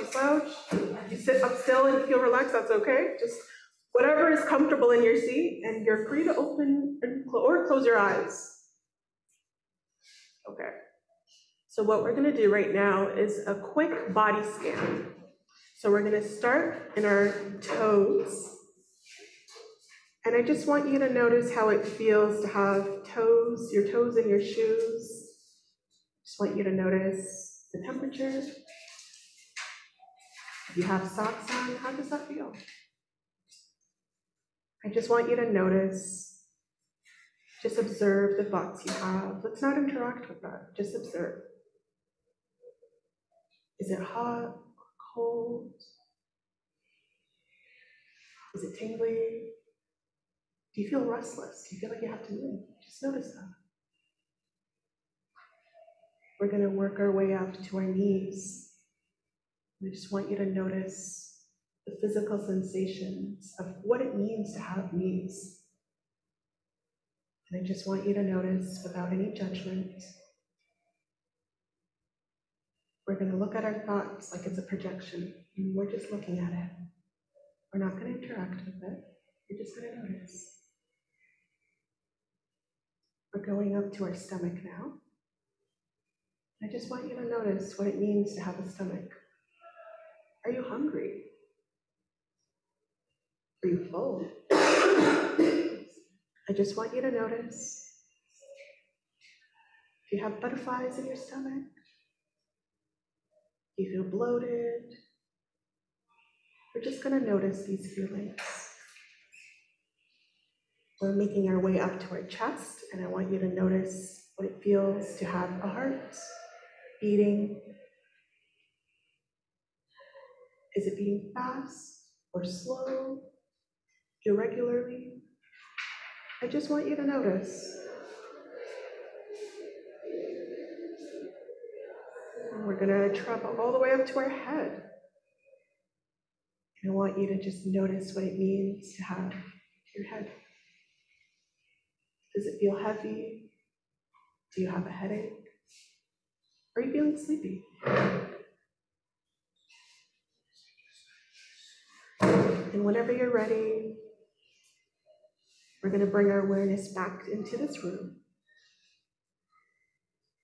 And you can take as long as you need to get back into that space. And that's the conclusion of our report. Thank you for joining us.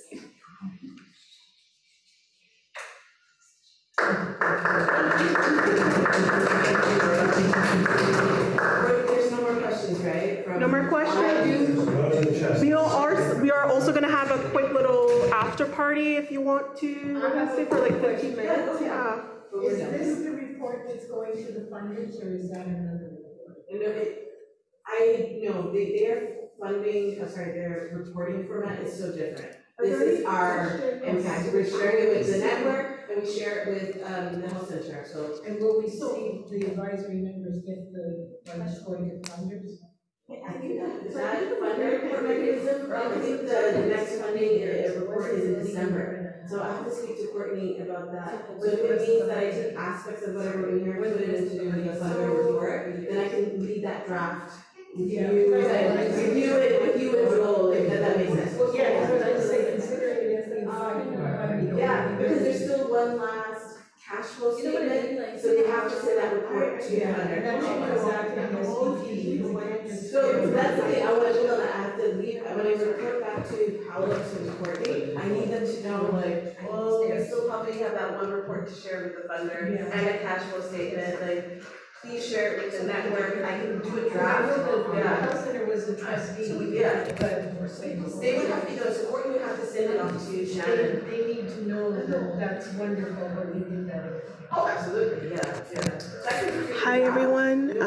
We're just going to end our meeting. Thank you so much for joining. If you still stayed here, I hope you have a good night, and yeah. Question, so if they had the funds for 3 years, so why only a year and a half? Where's the rest of the money? No,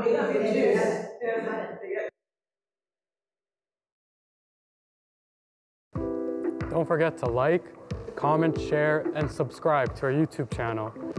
And please follow our social media platforms. And for more information, please visit our website.